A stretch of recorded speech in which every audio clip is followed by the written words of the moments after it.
আসসালামু আলাইকুম ভাইয়া।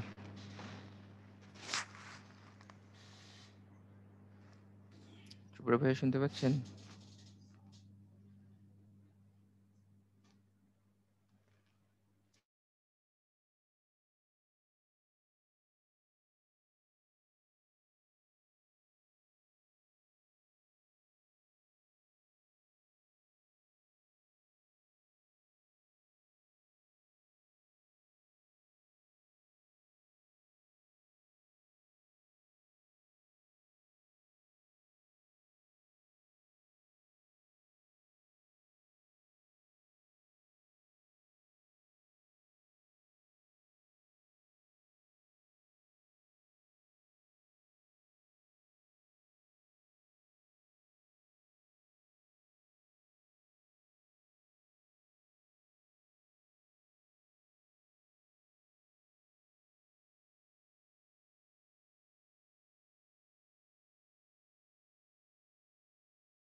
আসসালামু আলাইকুম জাহিদ ভাই, ভালো আছেন? আসসালামু আলাইকুম ভাই, কেমন আছেন? আলহামদুলিল্লাহ ভাই, ভালো আছেন? শুভ্র আসছে? জি ভাইয়া আসছে।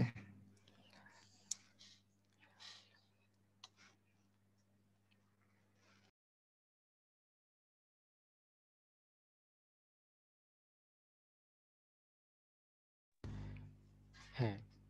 আসসালামু আলাইকুম জাহিদ ভাই, কেমন? ভাইয়া ভালো আছেন? আলহামদুলিল্লাহ ভাই, ভালো আছি। কথা শোনা যাচ্ছে? জি ভাইয়া, ক্লিয়ার শুনতে পাচ্ছি। ওকে,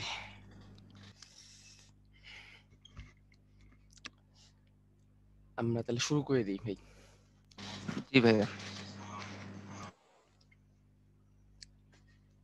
that's right. Hello and welcome back everyone. ঘড়িতে এখন সময় সকাল 8:03। শুরু হয়ে গেল উদ্ভাসন অনলাইন বায়োলজি ক্লাস। আমি শুভ্র ভাইয়া রয়েছি তোমাদের সাথে, থাকবো আগামী 2 ঘন্টা। এবং আমার সাথে তোমাদের কিউএন এর প্রশ্নগুলো উত্তর দেওয়ার জন্য রয়েছে তোমাদের ডাক্তার জাহিদ ভাইয়া। আজকে আমরা 3টা চ্যাপ্টার নিয়ে ডিসকাস করব: ব্রায়োফাইটা, টেরিডোফাইটা, নক্টোমিজা, আপৃতবীজী, টিস্যু ও টিস্যুতন্ত্র। তো এই 3টা চ্যাপ্টার নিয়ে আমরা আজকে কথা বলবো। তো আমি থাকছি শুভ্র ভাইয়া তোমাদের সাথে, তোমাদের এই 3টে টপিক নিয়ে কথা বলার জন্য। তোমাদের কাছে রিকোয়েস্ট, তোমরা কিউএনএ তে প্রাসঙ্গিক প্রশ্ন করবা, অপ্রাসঙ্গিক প্রশ্ন করবা না, উল্টাপাল্টা প্রশ্ন করবা না, এমন প্রশ্ন করবা না যেগুলো আমাদের ডিসমিস করে দেওয়া লাগে, এমন উদ্দেশ্য নিয়ে প্রশ্ন করবা না যে উদ্দেশ্যকে বক্রীকরণ করে অন্য কিছু করা যায়। এটা রিকোয়েস্ট থাকবে তোমাদের কাছে। ওকে? তো আর যদি দেখি যে সেই রিকোয়েস্টটাকে কেউ না রেখে অন্য কিছু করার চেষ্টা করতেছে, তাদের কিউএনএ এবং তাদের চ্যাটকে বক্রীকরণ চেষ্টা করতেছে, সো আমি বাধ্য হব তাদেরকে ক্লাস থেকে ব্যবস্থা নেওয়ার জন্য, রিমুভ করার জন্য। Thank you very much.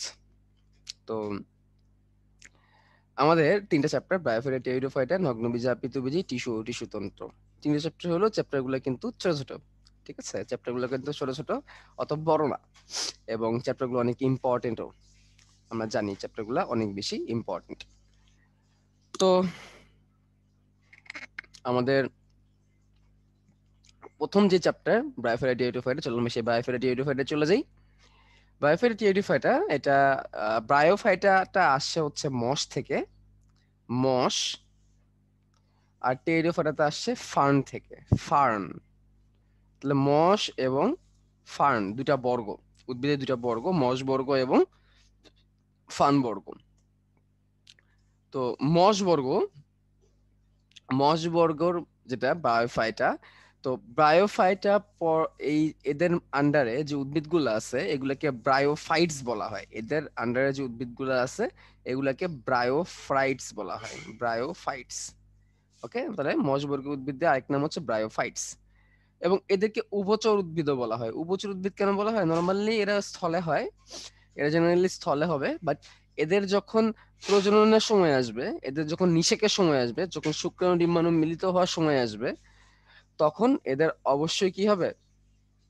অবশ্যই পানির প্রয়োজন পড়বে, মানে জলজ মাধ্যমে প্রয়োজন পড়বে, যার কারণে এদেরকে আমরা উভচর উদ্ভিদ বলতেছি। ওকে, আমরা তো নর্মালি উভচর প্রাণী শুনছি, অ্যামফিবিয়ান, বাট এখানে অ্যামফিবিয়ান যে প্ল্যান্টস রয়েছে সেটা হচ্ছে আমাদের ব্রায়োফাইট। ওকে, তো ডান দিকে যে ছবিটা আছে, ছবিটা তোমরা দেখতে পাচ্ছ, এরকম সুন্দর সুন্দর মস কিন্তু হয়। তুমি এরকম মস কিন্তু দেওয়ালে দেখছো। মস নামে একটা শব্দ অর্থ কি জানো? কার্পেট। মশার আরেকটা অর্থ হচ্ছে কার্পেট, কার্পেটের মতো। হ্যাঁ, কার্পেটের মতো একদম পুরো দেওয়াল বিছিয়ে যায়। বায়োফাইটার বৈশিষ্ট্যগুলো চলো আমরা একটু দেখি, বায়োফাইটার বৈশিষ্ট্যগুলো কেমন। তো বায়োফাইটার বৈশিষ্ট্য দেখলে আমরা দেখতে পারতেছি এরা বহুকোষী হবে, এরা অপুষ্পক হবে, অবীজী হবে। তো এখানে মুদ্রা কথা হচ্ছে এরা অপুষ্পক, এদের ফুল ফল হয় না। হ্যাঁ, ফুল হয় না, তাই এদের কি হয় না? ফলও হয় না। আচ্ছা, এদের দেহ থ্যালয়েড প্রকৃতির। থ্যালয়েড প্রকৃতির মানে কি? এদের দেহকে মূল কাণ্ড, পাতা এগুলা ভাগ করা যায় না, পুরোটা মিলে একটা দেহ এরকম হয়ে যায় থ্যালয়েড। থ্যালয়েড মানে তারাই যাদের মূল কাণ্ড, পাতা, শাখা পোশাখা এগুলো কি করা যায় না, দেহকে বিভাজিত করা যায় না, এদেরকে থ্যালয়েড বলে। তারপর এদের এককোষী রাইজোয়েড থাকে অথবা বহুকোষী স্কেল থাকে। এককোষী রাইজোয়েড এবং বহুকোষী স্কেল। রাইজোয়েটের স্কেল এগুলা মূলের মতো কাজ করে। এগুলো কিসের মতো কাজ করে? মূলের মতো। তো আমি প্রথমেই কিন্তু বলছি এরা দেহ থ্যালয়েড প্রকৃতির। থ্যালয়েডের অর্থকে আমি একটু প্রথম স্লাইডে লিখে দিই। হ্যাঁ, তাহলে তোমাদের পরে মনে থাকবে। মূল, কাণ্ড, পাতায় বিভক্ত নয়, বিভক্ত নয়, এ হচ্ছে থ্যালয়েডের অর্থ। তা রাইজোয়েডটা মূলের মতো, বাট আসলে পুরোপুরি কিন্তু এটা মূল না। এককোষী হলে রাইজোয়েড, বহুকোষী হলে স্কেল।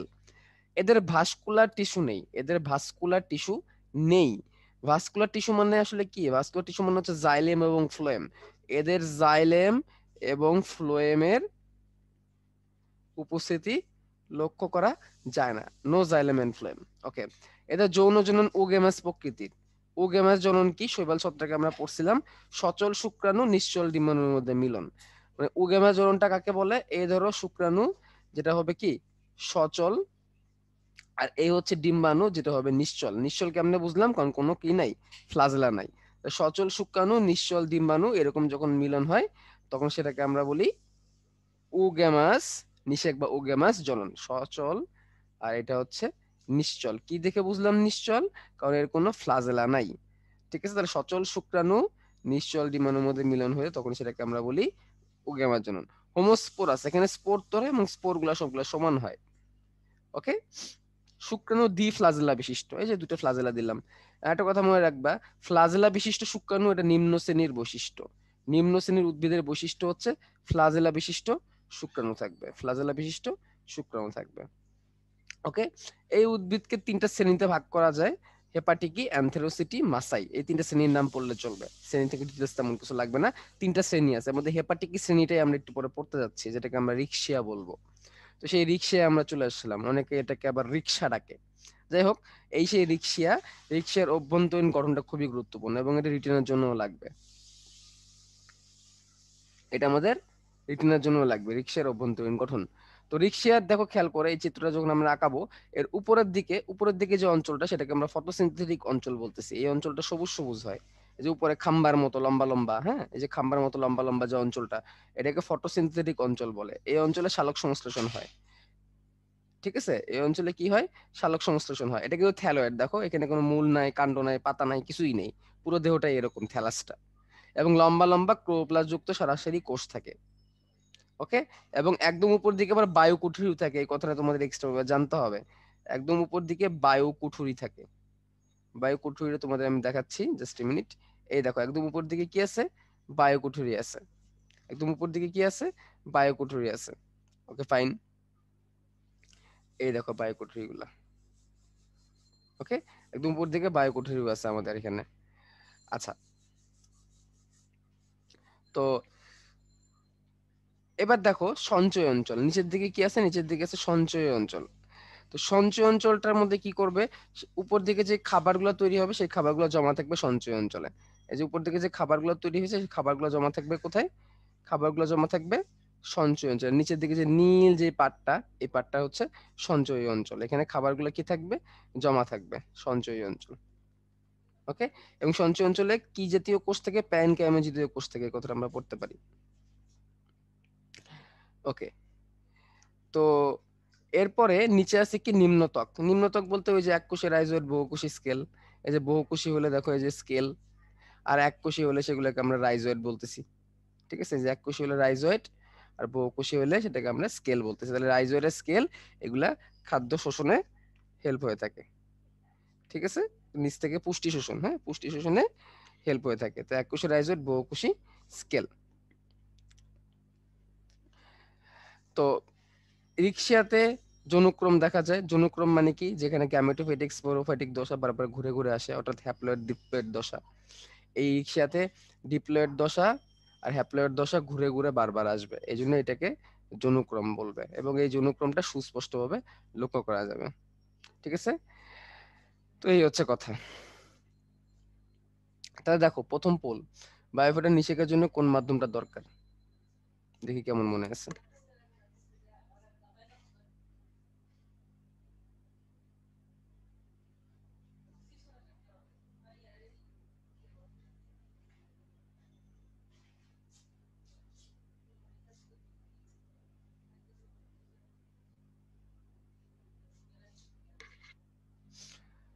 ওকে, আমি দেখতে পারতেছি তোমরা তোমরা 83% স্টুডেন্ট 83% স্টুডেন্ট রাইট অ্যান্সার দিচ্ছ। আনসারটা হচ্ছে তরল মাধ্যম। অবশ্যই কি দরকার, তরল মাধ্যম দরকার। আচ্ছা, এখানে একজন বলছে হেটেরোমরফিক জনুক্রমটা একটু বুঝিয়ে দেন। হেটেরোমরফিক জনুক্রমটা কি, আমি এটা রেখে দিলাম পরে বোঝানোর জন্য, কারণ টেরিস যখন থাকবে টেরিসে আমি এটাকে পুরোপুরি ক্লিয়ারলি বুঝাই দিব, যেটা 85টা পড়ানোর সময়। ওকে, এবার আমরা চলো টেরিডোফাইটে চলে যাই। ব্রায়োফাইটা থেকে যেটুকু দেখলাম এইটুকু আমাদের জন্য যথেষ্ট। এবার আমরা টেরিডোফাইটে চলে গেলাম। টেরিডোফাইট হচ্ছে সর্বাপেক্ষা উন্নত অপুষ্পক উদ্ভিদের মধ্যে, এটা সর্বাপেক্ষা উন্নত। ঠিক আছে, কিন্তু ভাস্কুলার উদ্ভিদের মধ্যে সর্বাপেক্ষা অনুন্নত। এই কথাগুলোর মানে কি, এই দুটো কথার মধ্যে একটু প্যাচ লাগে। দেখো, প্রথমে কথা বলছে এটা হচ্ছে অপুষ্পক। আগে আমরা যেটা দেখছিলাম সেটা হচ্ছিল অপুষ্পক, অর্থাৎ ব্রায়োফাইটাও ছিল কি অপুষ্পক, টেরিডোফাইটাও কিন্তু অপুষ্পক। আগে যে শৈবাল ছত্রাক ছিল এগুলো কিন্তু অপুষ্পকই ছিল। বাট শৈবাল ছত্রাক মানে সেই হিসাব যদি আমি করি, তাহলে শৈবাল থেকে আরেকটু উন্নত হচ্ছে ছত্রাক, কিছু কিছু ক্ষেত্রে আর কি। ছত্রাক থেকে আরেকটু উন্নত বলবো আমরা মশকে, আর মশ থেকে অনেক বেশি উন্নত বলবো আমরা ফার্নকে। স্টিল নাও এরা সবাই কিন্তু অপুষ্পক, অপুষ্পক। আর তারপরে যদি আমি ভাস্কুলার বান্ডেলের কথা চিন্তা করি, মানে জাইলেম আর ফ্লোয়েমের উপস্থিতির কথা চিন্তা করি, জাইলেম অ্যান্ড ফ্লোয়েম মানে ভাস্কুলার বান্ডেল যেগুলো দিয়ে তারা খাদ্য পানি পরিবহন করে, তাহলে জাইলেম আর ফ্লোয়েম নাই। এই শৈবালের মধ্যে জাইলেম ফ্লোয়েম নাই, ছত্রাকের মধ্যে জাইলেম ফ্লোয়েম নাই, মশের মধ্যে জাইলেম ফ্লোয়েম নাই, ফানের মধ্যেও জাইলেম ফ্লোয়েম আছে। ফানের মধ্যে জাইলেম ফ্লোয়েম আছে। ফানের পরে আমরা নগ্নবীজ আবৃত বীজে পাবো। ফানের পরে আমরা কি পাবো, নগ্নবীজ আবৃত বীজে পাবো, নগ্নবীজি আবৃত বীজি। এদের কিন্তু আবার ফুল হয়। তো নগ্নবীজে আবৃত বীজের হিসাব করলে জাইলেম ফ্লোয়েম নগ্নবীজ আবৃত বীজের মধ্যে আছে, দুটার মধ্যেই আছে। সেই হিসাব করলে আমরা দেখতে পারতেছি, যদি আমরা জাইলেম ফ্লোয়েমের হিসাব করি তাহলে ফানের দিক থেকে জাইলেম ফ্লোয়েমের আন্ডারে পড়ছে। এই দিক থেকে কিন্তু সে শৈবাল ছত্রাক থেকে ভালোই উন্নত। কিন্তু আমরা যদি নগ্নবীজ আবৃত বীজের পাশাপাশি রেখে ফার্নকে হিসাব করি, তাহলে সে কিন্তু আবার অনেক ডাউনগ্রেডেড। কারণ ফার্নের যদিও জাইলেম ফ্লোয়েম আছে, বাট তারপরেও কিন্তু তাদের কি হয় না, ফুল ফল হয় না। তো সব হিসাব করে এটাই বোঝা যাচ্ছে যে যাই মানে আমি যদি শৈবাল ছত্রাকদের সাথে পাশাপাশি রেখে হিসাব করি, তাহলে সেই হিসাব করলে অপুষ্পক উদ্ভিদের মধ্যে ফার্ন অনেক উন্নত, সব থেকে উন্নত। আবার আমি যদি পুষ্পক উদ্ভিদের পাশাপাশি রাখি, আমরা যদি ভাস্কুলার বান্ডেল বা জাইলেম ফ্লোয়েমের হিসাব করি, তাহলে কিন্তু আবার সে সব থেকে অনুন্নত। তার মানে মোদ্দা কথা হচ্ছে, এই ফার্ন বর্গীয় যারা, এরা যারা ভাস্কুলার ক্রিপ্টোগ্যামাস, ভাস্কুলার মানে এদের জাইলেম ফ্লোয়েম আছে, আবার ক্রিপ্টোগ্যামাস মানে অপুষ্পক, এই দুটার মধ্যে এরা মধ্যস্থতাকারী। ঠিক আছে, মানে উন্নত প্রজাতি আর অনুন্নত প্রজাতির মধ্যে এরা হচ্ছে মধ্যস্থতাকারী। এবং এদের মধ্যে যারা আছে এদেরকে টেরিডোফাইট বলা হয়। টেরিডোফাইটা বিভাগের আন্ডারে যারা আছে তাদেরকে টেরিডোফাইটস বলা হয়, বা এটাকে আমরা ফার্ন বলি। বাচ্চাকালে এগুলো নিয়ে আমরা খেলাধুলা করছি, তাই না? এগুলো চিংড়ি মাছ বানাইতাম আমরা। আচ্ছা, তো এদের বৈশিষ্ট্য হচ্ছে এরাও অপুষ্পক, এরা স্পোরোফাইটিক উদ্ভিদ, অর্থাৎ এদের দেহটা সবসময় 2N অবস্থায় থাকতে বেশি পছন্দ করে। ঠিক আছে। এরপরে এদের মূল কাণ্ড পাতায় বিভক্ত করা যায়, এটা একটা বড় ডিফারেন্স। কার সাথে? মশের সাথে। মশে কিন্তু এটা করা যেত না, তার মানে এরা থ্যালয়েড না। এদের প্রোথেলাস তৈরি হয়, প্রোথেলাস টাইপের একটা গঠন তৈরি হয়, যেটা কিনা আগের বার থ্যালাস হয়েছিল। আচ্ছা, এদের ভাস্কুলার টিস্যু আছে, অর্থাৎ জাইলেম ফ্লোয়েম আছে। খুব সুন্দর। এদের কাণ্ড রাইজোমে পরিণত হয়, তার মানে এদের কাণ্ডও আছে, কারণ এরা থ্যালয়েড না, এবং এদের কাণ্ডটা নিচের দিকে রাইজোমে পরিণত হয়। দেখাবো একটু পরে আমি তোমাদের। এদের হিটেরোমরফিক জনুক্রম আছে, এই যে এখানেও হিটেরোমরফিক কথাটা আসছে। কিন্তু এদের আর্কিগোনিয়াম তৈরি হয়। আর্কিগোনিয়াম কি? আর্কিগোনিয়াম হচ্ছে স্ত্রী জননাঙ্গ। স্ত্রী জননাঙ্গ। কোন উদ্ভিদের আর্কিগোনিয়াম থাকা নিম্ন শ্রেণীর বৈশিষ্ট্য। আর্কিগোনিয়াম, আমি কথা এখন ক্লিয়ার করে দিচ্ছি, আর্কিগোনিয়াও বলা যেতে পারে, আর্কিগোনিয়াম। একটা হচ্ছে অ্যান্থেরেডিয়াম, দুটো কথা শিখে রাখো। অ্যান্থেরেডিয়াম, আর্কিগোনিয়াম বলা হয় স্ত্রী জননাঙ্গকে। স্ত্রী জননাঙ্গ। আমি বাচ্চাকালে তোমাদের মতো যখন ছিলাম, তখন আমি কি ভাবতাম জানো? তখন আমি আর্কিগোনিয়ামকে ভাবতাম ডিম্বাণু, আর অ্যান্থেরেডিয়ামকে ভাবতাম শুক্রাণু। বাট আসলে এটা ভুল। একটা হচ্ছে পুং জননাঙ্গ, একটা হচ্ছে স্ত্রী জননাঙ্গ। দুটো কিন্তু এক না। পুং জননাঙ্গ থেকে পরবর্তীতে শুক্রাণু তৈরি হবে, স্ত্রী জননাঙ্গ থেকে পরবর্তীতে ডিম্বাণু তৈরি হবে। নর্মাল একটা ফুল হিসাব করলে তাদের পূর্ণাঙ্গ স্ত্রী স্তবক থাকবে, পুং স্তবক থাকবে। কিন্তু এই এদের আবার সেই পুং স্তবকের বদলে আছে অ্যান্থেরিডিয়াম, আর স্ত্রী স্তবকের বদলে আছে আর্কিগোনিয়াম। এটা নিম্ন শ্রেণীর বৈশিষ্ট্য। এটা, এগুলো হচ্ছে কিসের বৈশিষ্ট্য? নিম্ন শ্রেণীর বৈশিষ্ট্য। এগুলো মশেও আছে, মশেও আছে, আমাদের এই ফার্নেও আছে। কষ্টদায়ক বিষয় এটাই যে আমরা যখন নগ্নবীজিতে যাব, নগ্নবীজিতে যেও আমরা আর্কিগোনিয়াম দেখবো। নগ্নবীজি যদিও এটা উচ্চ শ্রেণীর, তারপর তার মধ্যে কি, তার মধ্যে মানে একটু একটু লোয়ার ক্লাস বৈশিষ্ট্য থেকে যায়। তো আমরা এরকম একটা টেরিওফাইটা দেখতেছি, যেটাকে আমরা ঢেকি শাক বলি, টেরিস বলি। ঢেকি শাক বা টেরিস 250টা প্রজাতি আছে, বাংলাদেশে 16টা প্রজাতি পাওয়া যায়। তার মধ্যে টেরিস ভিট্টাটা যেটা, এটা সব থেকে বেশি কমন। আমরা মাঠে ঘাটে যেটা দেখি, এই যে মাঠে ঘাটে যে এটা দেখছি, এটা অনেকে দেখছি না আমরা, অনেকে দেখছি ঢেকি ঢেকি শাক। এগুলোকে কিন্তু অনেক জায়গায় খাবার হিসেবে ব্যবহার করে। তো দেখো আমরা এটা একটু পরিচিতিটা একটু দেখি। এই যে পুরো যে ডালের মতো যে অংশটা, এটা আসলে ডাল নাই, পুরোটা মিলে একটা পাতা। মনে রাখবে, পুরোটা মিলে একটা পাতা, যেটাকে আমরা ফর্ন বলি। ফার্নের পাতাকে কি বলি আমরা? ফর্ন। মনে রাখবা, ফার্নের পাতাকে আমরা বলি ফর্ন। আর পাতার যে একটা খণ্ড, যেটাকে আমরা আসলে পাতা ভেবে ভূগোল করছিলাম, সেগুলোকে এক একটা বলে পিনা। তা পত্র খণ্ডকে বলা হয় পিনা। অনেকগুলো পিনা মিলে একটা পাতা তৈরি। বাচ্চাকালে এগুলো এরকম পেঁচায় থাকে। এই পেঁচানো অংশটা বাচ্চাকালে যে পেঁচায় থাকে, এই পেঁচানো অংশটাকে বলা হয় সার্সিনেট ভার্নেশন। কি বলা হয়? সার্সিনেট ভার্নেশন। এই দেখো, এই পাতার অনেক কচি না? এটা তো কচি পাতা। কচি পাতাকে বলে ক্রোজিয়ার। কচি পাতাকে বলে ক্রোজিয়ার। কচি পাতাকে বলে ক্রোজিয়ার।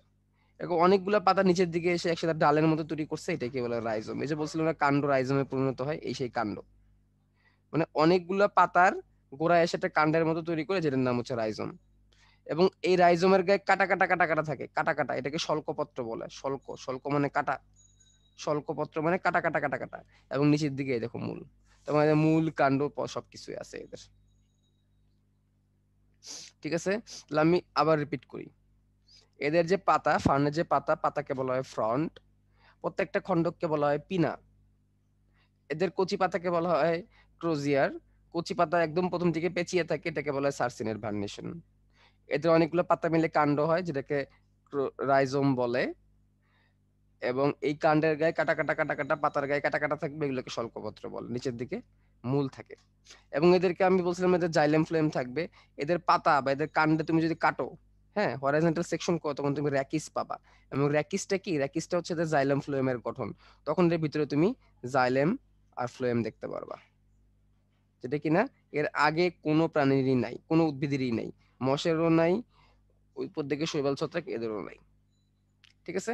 তো দেখো, এদের পাতাটা যখন বয়স্ক হয়ে যাবে, পাতাটা যখন বয়স্ক হয়ে যাবে, তখন এই পাতার কিনারা সোরাসে পরিণত হয়ে যাবে। কিসে পরিণত হবে? সোরাস। এই সোরাসটা খুবই গুরুত্বপূর্ণ। বয়স্ক পাতা সোরাসে পরিণত হয়। সোরাস জিনিসটা কি? এই যে সোরাস, এই যে পাতার টিস্যুগুলা তখন বিশেষ প্রকৃতিতে রূপান্তরিত হয়। পাতার টিস্যুগুলো তখন বিশেষ প্রকৃতিতে রূপান্তরিত এবং অমরা তৈরি করে। অমরার মাথায় তৈরি হয় স্পোরাঞ্জিয়াম। এই দেখো স্পোরাঞ্জিয়াম, এই যে স্পোরাঞ্জিয়াম তৈরি করলো পাতার, ওই পাতার টিস্যু থেকে এরকম স্পোরাঞ্জিয়াম তৈরি হলো। স্পোরাঞ্জিয়াম কি? স্পোরাঞ্জিয়াম হচ্ছে স্পোরের থলি, স্পোরের থলি যেখানে স্পোর থাকবে। এবং এই স্পোরাঞ্জিয়ামকে ঢেকে রাখার জন্য যাতে কোনো ক্ষতি না হয়, পাতার টিস্যুটা এমন ভাবে রূপান্তরিত হবে যেটা এটা ঢেকে রাখতে পারবে, তখন এটাকে ফলস ইন্ডুসিয়াম বলবে। তখন এটাকে কি বলবে? ফলস ইন্ডুসিয়াম। ফলস ইন্ডুসিয়াম এটাকে ঢেকে রাখবে, ফলস ইন্ডুসিয়াম। ঠিক আছে, ফলস ইন্ডুসিয়াম। ফলস ইন্ডুসিয়াম স্পোরাঞ্জিয়ামগুলোকে ঢেকে রাখবে। স্পোরাঞ্জিয়ামের ভিতরে কি থাকবে? স্পোরাঞ্জিয়ামের ভিতরে স্পোর থাকবে। এই যে একটা স্পোরাঞ্জিয়ামের গঠন, এই স্পোরাঞ্জিয়ামের ভিতরে কি থাকবে? স্পোর থাকবে। তো প্রথম দিকে 16টি স্পোর মাতৃকোষ তৈরি হয়। স্পোর মাতৃকোষে যে এরকম স্পোর মাতৃকোষগুলো এরকম থাকে। এটা পরে মিওসিস প্রক্রিয়ায় বিভাজিত হয়। তাহলে 16 × 4, তার মানে 416টা স্পোর পাওয়া যায়। তার মানে একটা স্পোরাঞ্জিয়ামের ভিতরে 64টি স্পোর তৈরি হবে। এই কথাটা গুরুত্বপূর্ণ। একটা স্পোরাঞ্জিয়ামের ভিতরে কতগুলো স্পোর তৈরি হবে? 64টি স্পোর তৈরি হবে। স্পোরাঞ্জিয়াম হচ্ছে স্পোর রাখার থলি, স্পোর রাখার থলি। এবং এটার ভিতরে স্পোর তৈরি হয়। এটা থাকে কোথায়? সোরাসে। সোরাসটা কি? পাতার টিস্যুই। পাতার টিস্যু বিশেষভাবে রূপান্তরিত হয়, রূপান্তরিত হয়ে এগুলা পরবর্তীতে সোরাসে পরিণত হয়ে যায়। সোরাসের অমরা থাকে, অমরার এখান থেকে স্পোরাঞ্জিয়াম তৈরি হয় এবং স্পোরাঞ্জিয়ামের ভিতরে কি থাকে? স্পোর থাকে। প্রথম থেকে 16টা মাতৃকোষ থাকে, 16টা মাতৃকোষের মধ্যে মিওসিস হয়, মিওসিসে 64টা স্পোরে পরিণত হয়ে যায়। এই স্পোরটা এই যে এখান থেকে ফেটে বের হয়ে আসবে, যে স্টোমিয়াম নামে যে জায়গাটা আছে না, এই স্টোমিয়াম নামের জায়গাটা ফেটে এই স্পোরগুলা বাইরে বের হয়ে আসবে। স্টোমিয়াম জায়গাটা অনেক পাতলা থাকে, এটা ফেটে প্রাপ্তবয়স্ক হলে এটা বের হয়ে চলে আসবে। ঠিক আছে, এই যে স্পোর গুলা যে বের হয়ে চলে আসলো, স্পোর, এই স্পোরটা এখন মাটিতে যাবে, মাটিতে যে অঙ্কুর উদ্গম হবে। এক একটা স্পোর, এক একটা স্পোর মাটিতে পড়ে অঙ্কুর উদ্গম হবে এবং অঙ্কুর উদ্গম হয়ে এরকম হার্টের মতো হয়ে যাবে দেখতে, মাটির মধ্যেই, মাটির মধ্যে এরকম হার্টের মতো হয়ে যাবে এবং তখন এটাকে বলা হবে প্রোথ্যালাস। তখন এটাকে বলা হবে প্রোথ্যালাস। আমরা রিক্সার বেলায় পড়ছিলাম কি? থ্যালাস, তাই না? তো ফোন যখন বের করে, আইফোন যখন ফোন বের করে তখন কি করে? প্রথমে বাড়ায় হচ্ছে 11, 11-এর পরে কি করে? 11 প্রো, তারপরে হচ্ছে 11 প্রো ম্যাক্স, তারপর 12 এর বেলাতে একই কথা, প্রথমে 12, তারপর 12 প্রো, তারপর 12 প্রো ম্যাক্স। সেম এই ধরো একই, প্রথমে রিক্সা ছিল নিম্ন প্রজাতির, ঠিক আছে, রিক্সা যখন একটু উচ্চ প্রজাতির টেইডো ফাটা হয়ে গেল, তখন রিক্সা যে থ্যালাসটা ছিল, থ্যালাসটা প্রোতে পরিণত হলো, থ্যালাস, থ্যালাস প্রো। ঠিক আছে, তো প্রোটাকে আগে এনে আমরা বানাই ফেললাম প্রোথেলাস, প্রোটাকে আগে এনে আমরা কি বানাই ফেললাম? প্রোথেলাস বানাই ফেললাম। ঠিক আছে, তো প্রোথেলাস ম্যাক্স পাওয়া যায় কিনা আমাদের ভবিষ্যতে সেটা এখন দেখতে হবে আর কি। ভবিষ্যতে আমরা কখনো দেখা গেল যে প্রোথেলাস ম্যাক্স পেয়ে গেলাম বা থ্যালাস প্রো ম্যাক্স এরকম হয়ে যেতে পারে। যাই হোক, তো থ্যালাসটার আকৃতি কেমন? হৃৎপিণ্ড আকৃতির এই প্রোথেলাসটার আকৃতি। আগে আবার যে থ্যালাস ছিল আমাদের মশের বেলায় কি হয়? মশের বেলায় হয় থ্যালাস, মশের বেলা হয় থ্যালাস। ওই যে আমরা ফটোসিনথেটিক অঞ্চল দেখলাম, সঞ্চয়ী অঞ্চল দেখলাম, নিম্নত্বক দেখলাম, ওটা ছিল থ্যালাসের। এবং থ্যালাসের আকৃতি ছিল লিভারের মতো। কিসের মতো? লিভারের মতো বা যকৃতের মতো, এই জন্য এটাকে লিভার ওয়াটও বলা হয়। তো এখন আমরা ফার্নে আছি, ফার্নের কি তুলে হইতেছে? থ্যালাস প্রো, তাই না? বা প্রোথ্যালাস, থ্যালাস প্রো বা প্রোথ্যালাস। এটা দেখতে কেমন? হার্ট শেপ, এটা দেখতে কেমন? Heart shape. এবং মনে করে দেখো, আমরা যে থ্যালাসটা দেখছিলাম, আমরা যে থ্যালাসটা দেখছিলাম, থ্যালাস, এদের নিচের দিকে কিন্তু কি ছিল? রাইজোয়েট ছিল, তাই না? এই যে মূলের মতো ছিল রাইজোয়েট আর স্কেল, রাইজোয়েট ছিল আর স্কেল ছিল। ঠিক আছে, আর এইখানেও একই অবস্থা, এখানেও আমরা এরকম পাবো। এখানে আমরা নিচের দিকে রাইজোয়েট পাবো। দেখছো, এখানে নিচের দিকে কি আছে? রাইজোয়েট আছে। তো রাইজোয়েট গুলোকে যদি আমি দাড়ির সাথে তুলনা করি, দাড়ির সাথে তো কোন তুলনা করি? তো দাড়ি তো ছেলেদের থাকবে, তাই না? তো ছেলেদের যেহেতু দাড়ি থাকে, তো দাড়ির কাছাকাছি যে জননাঙ্গটা, এটাই হচ্ছে অ্যানথেরিডিয়াম। দাড়ির কাছাকাছি মানে রাইজোয়েটের কাছাকাছি যে জননাঙ্গটা, এটা হচ্ছে অ্যানথেরিডিয়াম। মানে কি? অ্যানথেরিডিয়াম কি জননাঙ্গ? অ্যানথেরিডিয়াম হচ্ছে পুং জননাঙ্গ। আর উপর দিকে থাকবে আর্কিগোনিয়াম, আর্কিগোনিয়ামটা উপর দিকে থাকবে। আর্কিগোনিয়াম মানে কি? স্ত্রী জননাঙ্গ। তো আর্কিগোনিয়ামটা হচ্ছে ফ্লাক্স আকৃতির, ঠিক আছে। আর অ্যানথেরিডিয়াম গুলো হচ্ছে নাশপাতি আকৃতির, নাশপাতি আকৃতি, ফ্লাক্স আকৃতি। ওকে, তো এই আর্কিগোনিয়াম যেটা, এই আর্কিগোনিয়াম থেকে একটা সময় ডিম্বাণু তৈরি হবে। আর এই যে অ্যানথেরিডিয়াম যেটা, এই অ্যানথেরিডিয়াম থেকে একটা সময় শুক্রাণু তৈরি হবে। তো আর্কিগোনিয়াম থেকে ডিম্বাণু আর অ্যানথেরিডিয়াম থেকে শুক্রাণু তৈরি হবে। তাহলে অ্যান্থেরিডিয়াম থেকে আমি পাবো শুক্রাণু।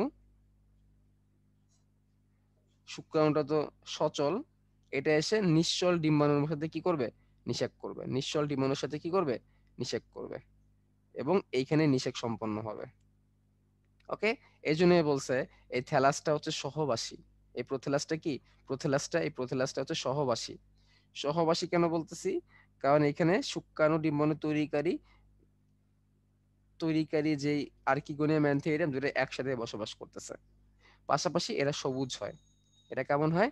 সবুজ হয় এবং স্বভোজী এরা। এটা কিন্তু স্বভোজী, সহবাসী স্বভোজী। সবুজ হওয়ার কারণে এরা নিজের খাদ্য নিজে কি করতে পারে? তৈরি করতে পারে। ওকে, এই হচ্ছে কথাবার্তা, এগুলো আমাদের শিখতে হবে। এবং এই জননটা করতে আমাদের পানির প্রয়োজন হয়।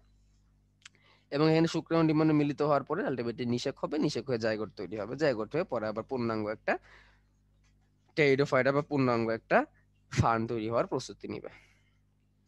তো এই হচ্ছে কথাবার্তা। দেখো তাহলে এখন পুরো প্রসেসটা আমি তোমাদের কিন্তু এখানে ভিজুয়ালাইজ করে দেখাই, পুরো প্রসেসটা দেখো। এই হচ্ছে একটা বাচ্চা গাছ, বাচ্চা টেরিডোফাইটা, যেটা 2N বা ডিপ্লয়েড। এখান থেকে বড় হইলো, বড় হয়ে একটা ডিপ্লয়েড পূর্ণাঙ্গ টেরিসে পরিণত হইলো।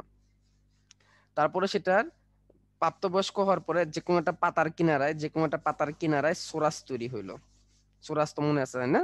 পাতা যখন প্রাপ্তবয়স্ক হবে তখন সেটা সোরাসে পরিণত হবে।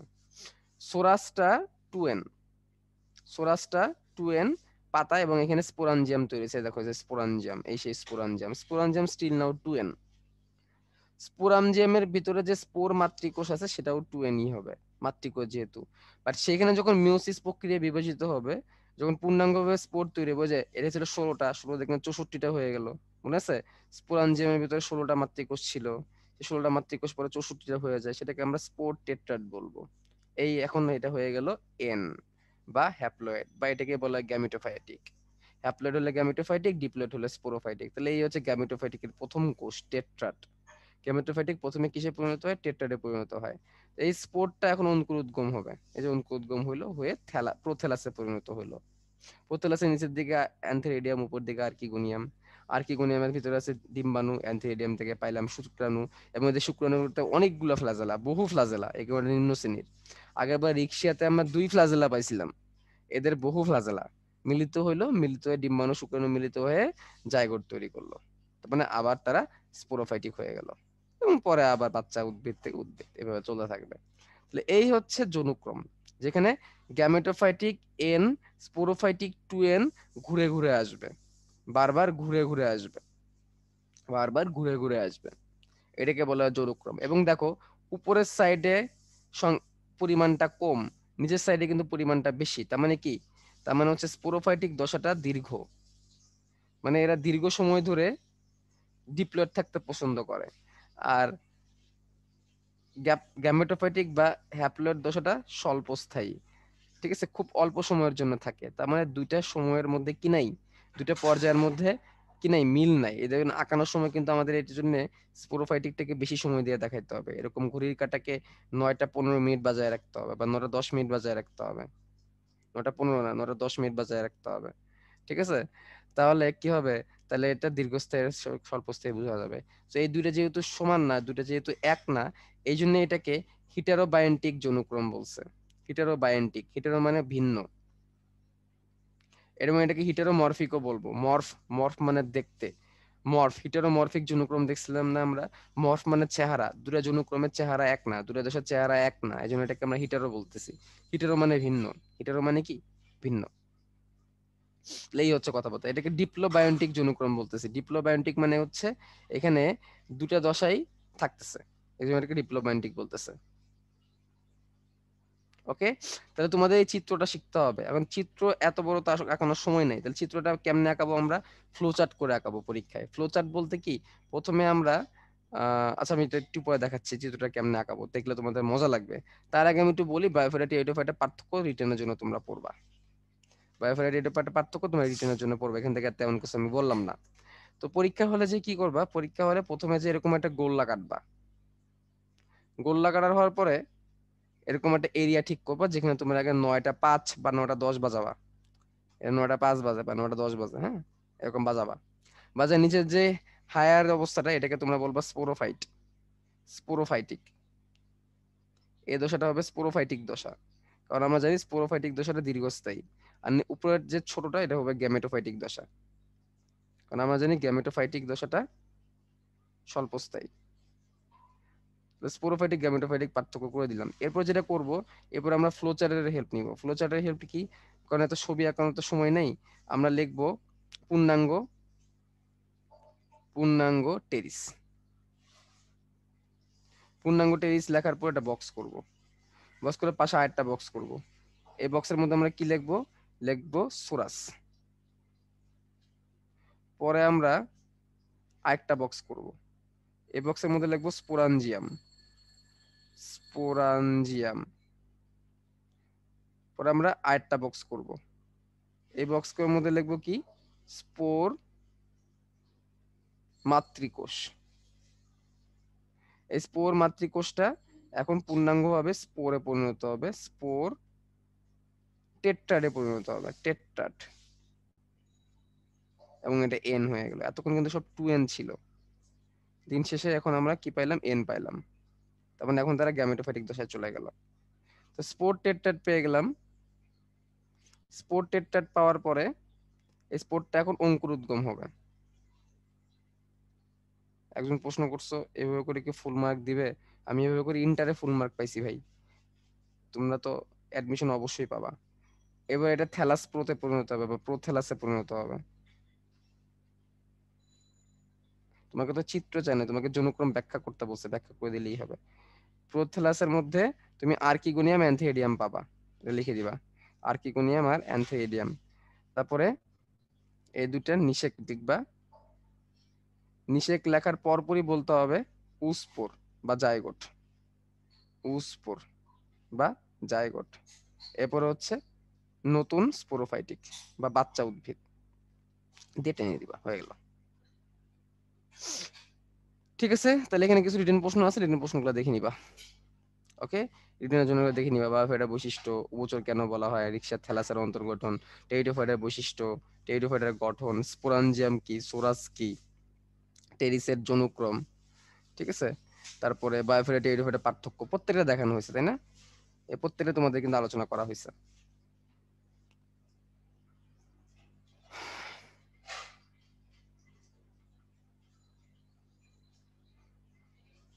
ইম্পর্টেন্ট কোনগুলা, হাইরে একজন জিজ্ঞেস করছে ইম্পর্টেন্ট কোনগুলা, সবগুলো ইম্পর্টেন্ট। অ্যাডমিশন টেস্টের সময় ইম্পর্টেন্ট আনইম্পর্টেন্ট খুঁজতে নাই ভাইয়া, সব ইম্পর্টেন্ট। তো এবার আমরা নগ্নবীজি আবৃতবীজিতে চলে যাব। এবার আমরা চলে যাব নগ্নবীজি আবৃতবীজিতে, খুব ইম্পর্টেন্ট নগ্নবীজি আবৃতবীজি। নগ্নবীজি আবৃতবীজির মধ্যে প্রথমে আমরা নগ্নবীজি উদ্ভিদগুলোর বৈশিষ্ট্যটি একটু দেখবো, নগ্নবীজি উদ্ভিদের বৈশিষ্ট্য। তো নগ্নবীজি উদ্ভিদের বৈশিষ্ট্য প্রথমে বলছে এরা স্পোরোফাইট, মানে এদের দেহের, এদের জীবনে বেশিরভাগ সময় এরা 2n থাকে, মানে 2nই থাকে আর কি। এরা এরা গ্যামেটোফাইটিকে সাধারণত যায় না। ওকে, একজন প্রশ্ন করছে রিক্সের অন্তর্গঠনের চিত্র লাগবে, হ্যাঁ প্র্যাকটিস করবা, এটা প্রথমে তো বলে দিয়েছিলাম। তো এরা নগ্নবীজি কারণ কি জানো, এদের যে ফুল হয়, এদের ফুলে গর্ভাশয় থাকে না, এদের ফুলে গর্ভদণ্ড থাকে না, এদের ফুলে গর্ভমুণ্ড থাকে না। মানে ফুল যে আছে কোনো দরকার ছিল না আসলে থাকার। ঠিক আছে, ফুল না থাকলেও চলতো। তো গর্ভাশয় নাই, গর্ভমুণ্ড নাই, গর্ভদণ্ড নাই, তাহলে পরাগায়ন যদি হয় তাহলে ডাইরেক্ট কি হবে, ডাইরেক্ট ডিম্বকে যে শুক্রাণুটা পতিত হবে, ডিম্বকটা আলগা হয়ে থাকে। ওকে, এদের ফল হয় না, স্বাভাবিক, গর্ভাশয় নাই তাহলে তো ফল হওয়ার প্রশ্নই আসে না। দ্বিনিষেক হয় না, দ্বিনিষেক কেমনে হবে ভাই, এদের তো কোনো কি নাই, ডিম্বকই নেই।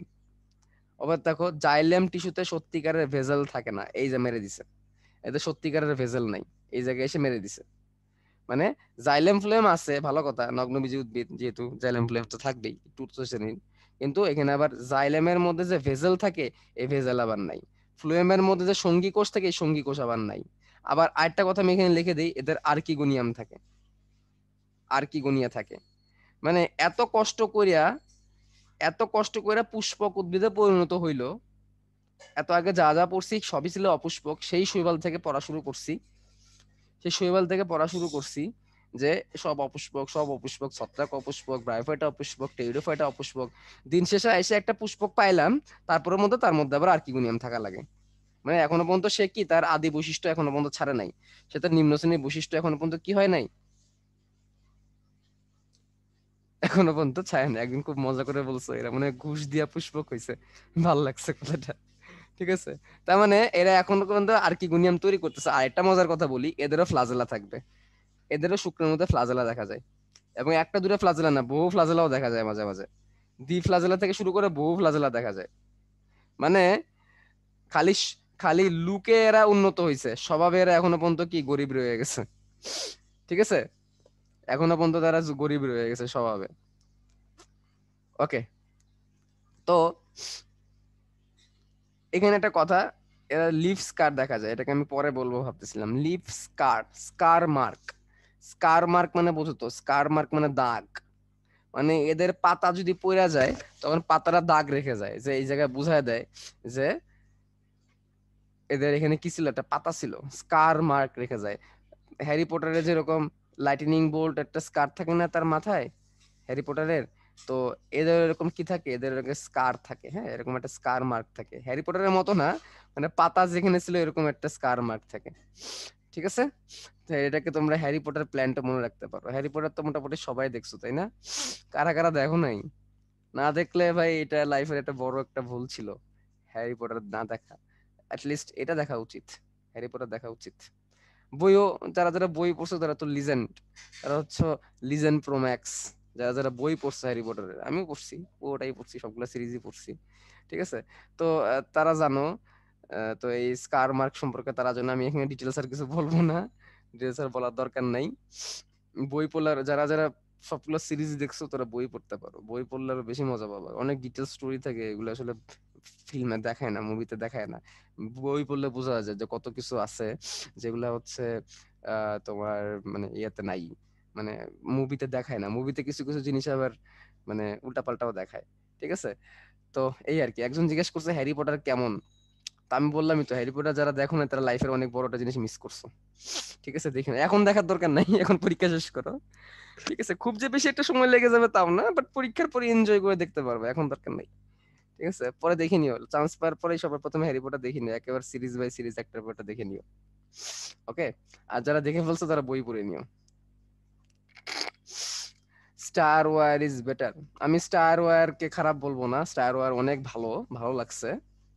বাট হ্যারি পটার তো হ্যারি পটারই, হ্যারি পটার তো হ্যারি পটারই।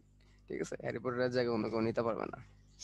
আচ্ছা, যাই হোক, হ্যারি পটারের ফেভারিট ফেভারিট কোনটা লাগছে আপনার কাছে?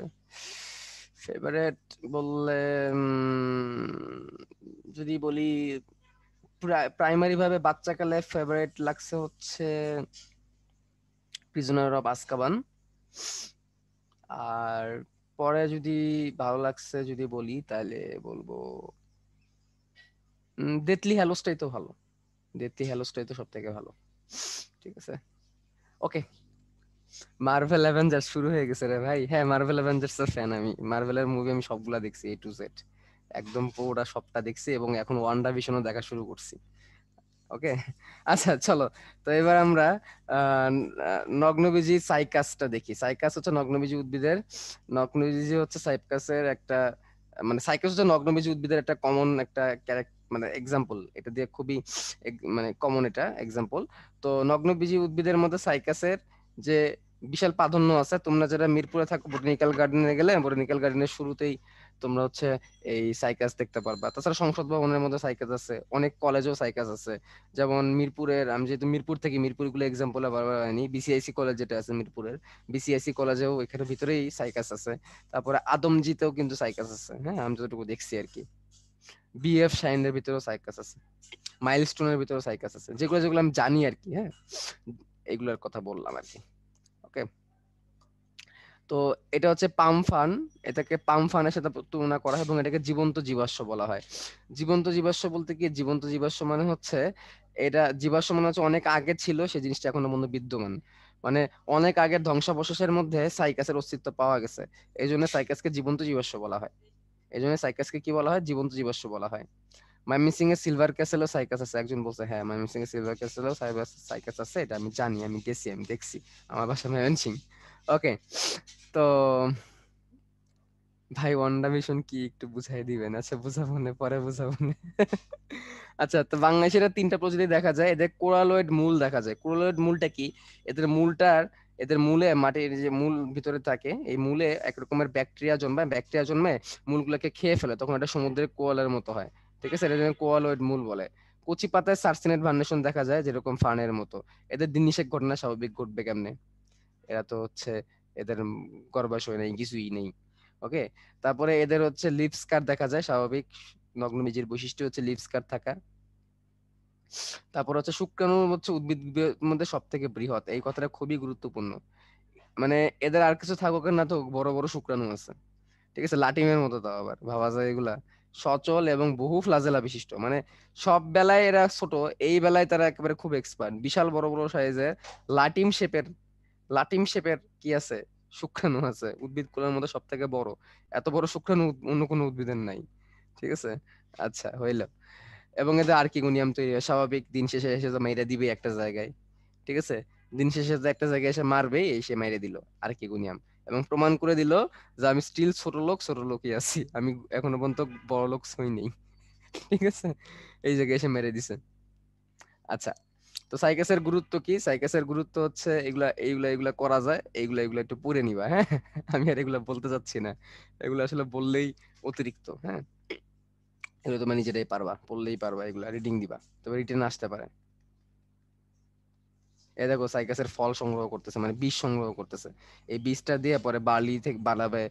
মানে যার যেরকম কাজ, যার বার্লি বানানোর ইচ্ছা সে বার্লি বানাবে, সাগু বানাবে। যার মাতলামি করার ইচ্ছা সে মদ বানাবে। ঠিক আছে, তারপর যার এটা নিয়ে ব্যবসা করার ইচ্ছা সে হচ্ছে সর্পমণি বানাবে, সর্পমণি হয়ে যায় বলবে সর্বরোগের ওষুধ। মানে যার যেটা ইচ্ছা আর কি, যে যেরকম। আচ্ছা, উদ্ভিদ কুলের মধ্যে সর্ববৃহৎ শুক্রাণু কার আছে? এই প্রশ্নটার, এই পোলটার আনসার তোমরা এখন করবা, হ্যাঁ। এটার কি, এটার পোল লঞ্চ না করাটাই উচিত ছিল আসলে, না তবু করো আনসার।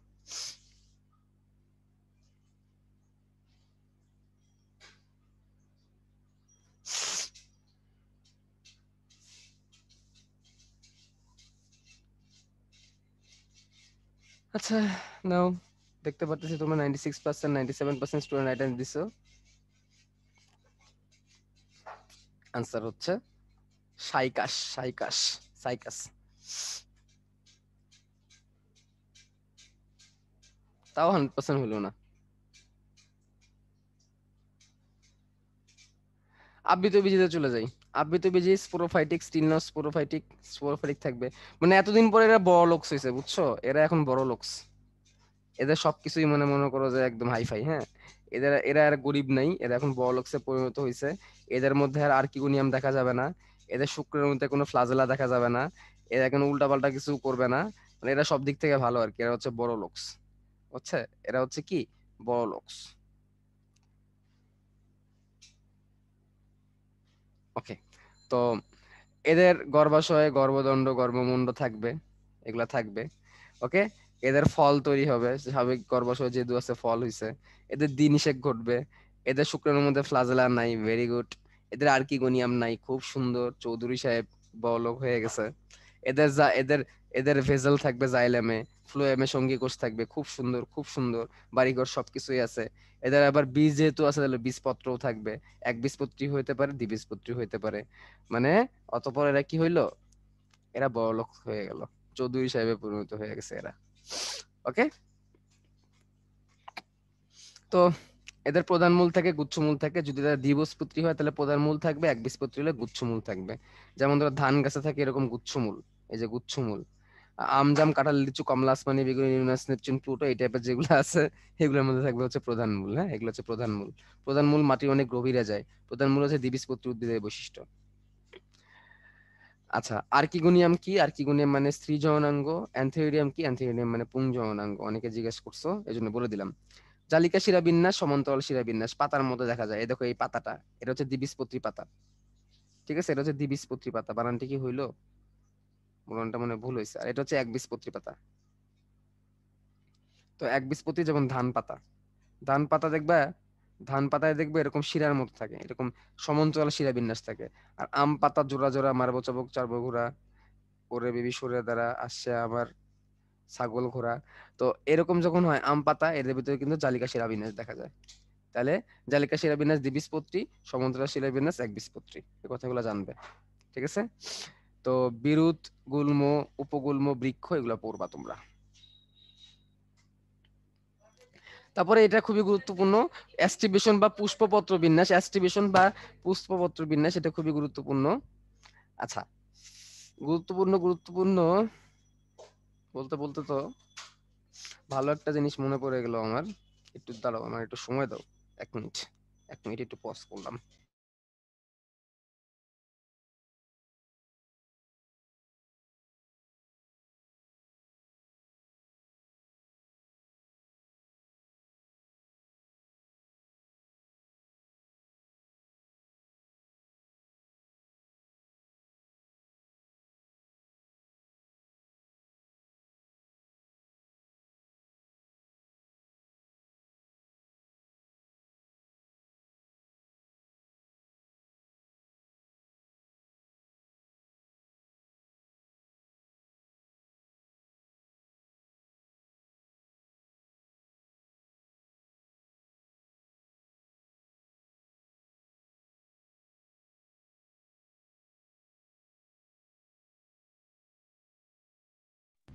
আচ্ছা, আসছি।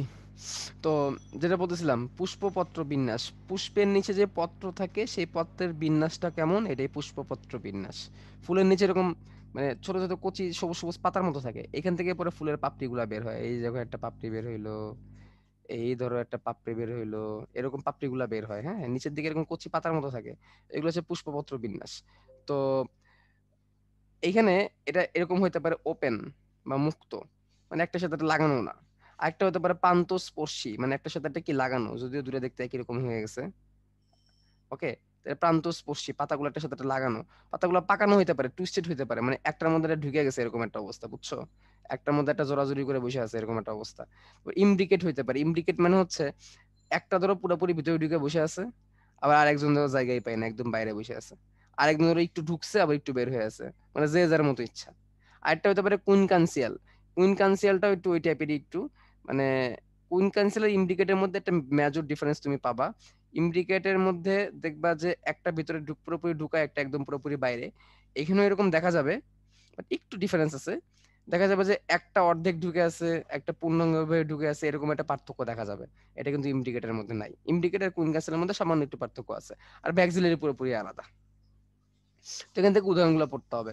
মুক্তোর উদাহরণকে ভালভেটের বা পান্তস্পর্শী, টুইস্টেড, ইমব্রিকেট, কুইনকানসিয়াল, ভ্যাক্সিলারি, এগুলোর এক্সাম্পল তোমাদের পড়তে হবে। যেমন ধরো গন্ধরাজ, গন্ধরাজ হচ্ছে মুক্ত প্রকৃতির। দেখো, তুমি যখন বিরিয়ানি রান্না করো, আচ্ছা বিরিয়ানির কথা বলে ভুল হয়েছে তাই না?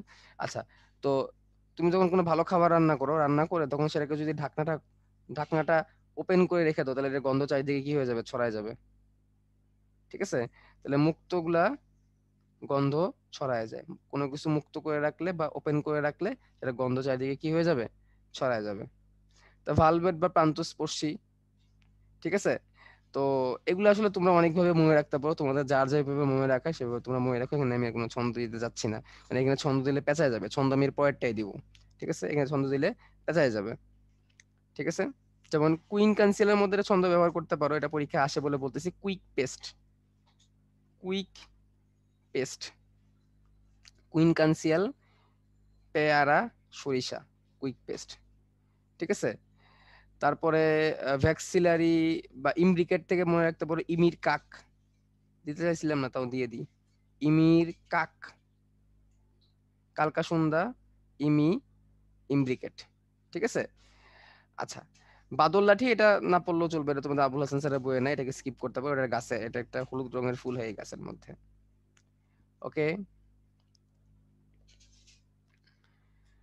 তারপরে এখান থেকে মনে রাখতে পারো,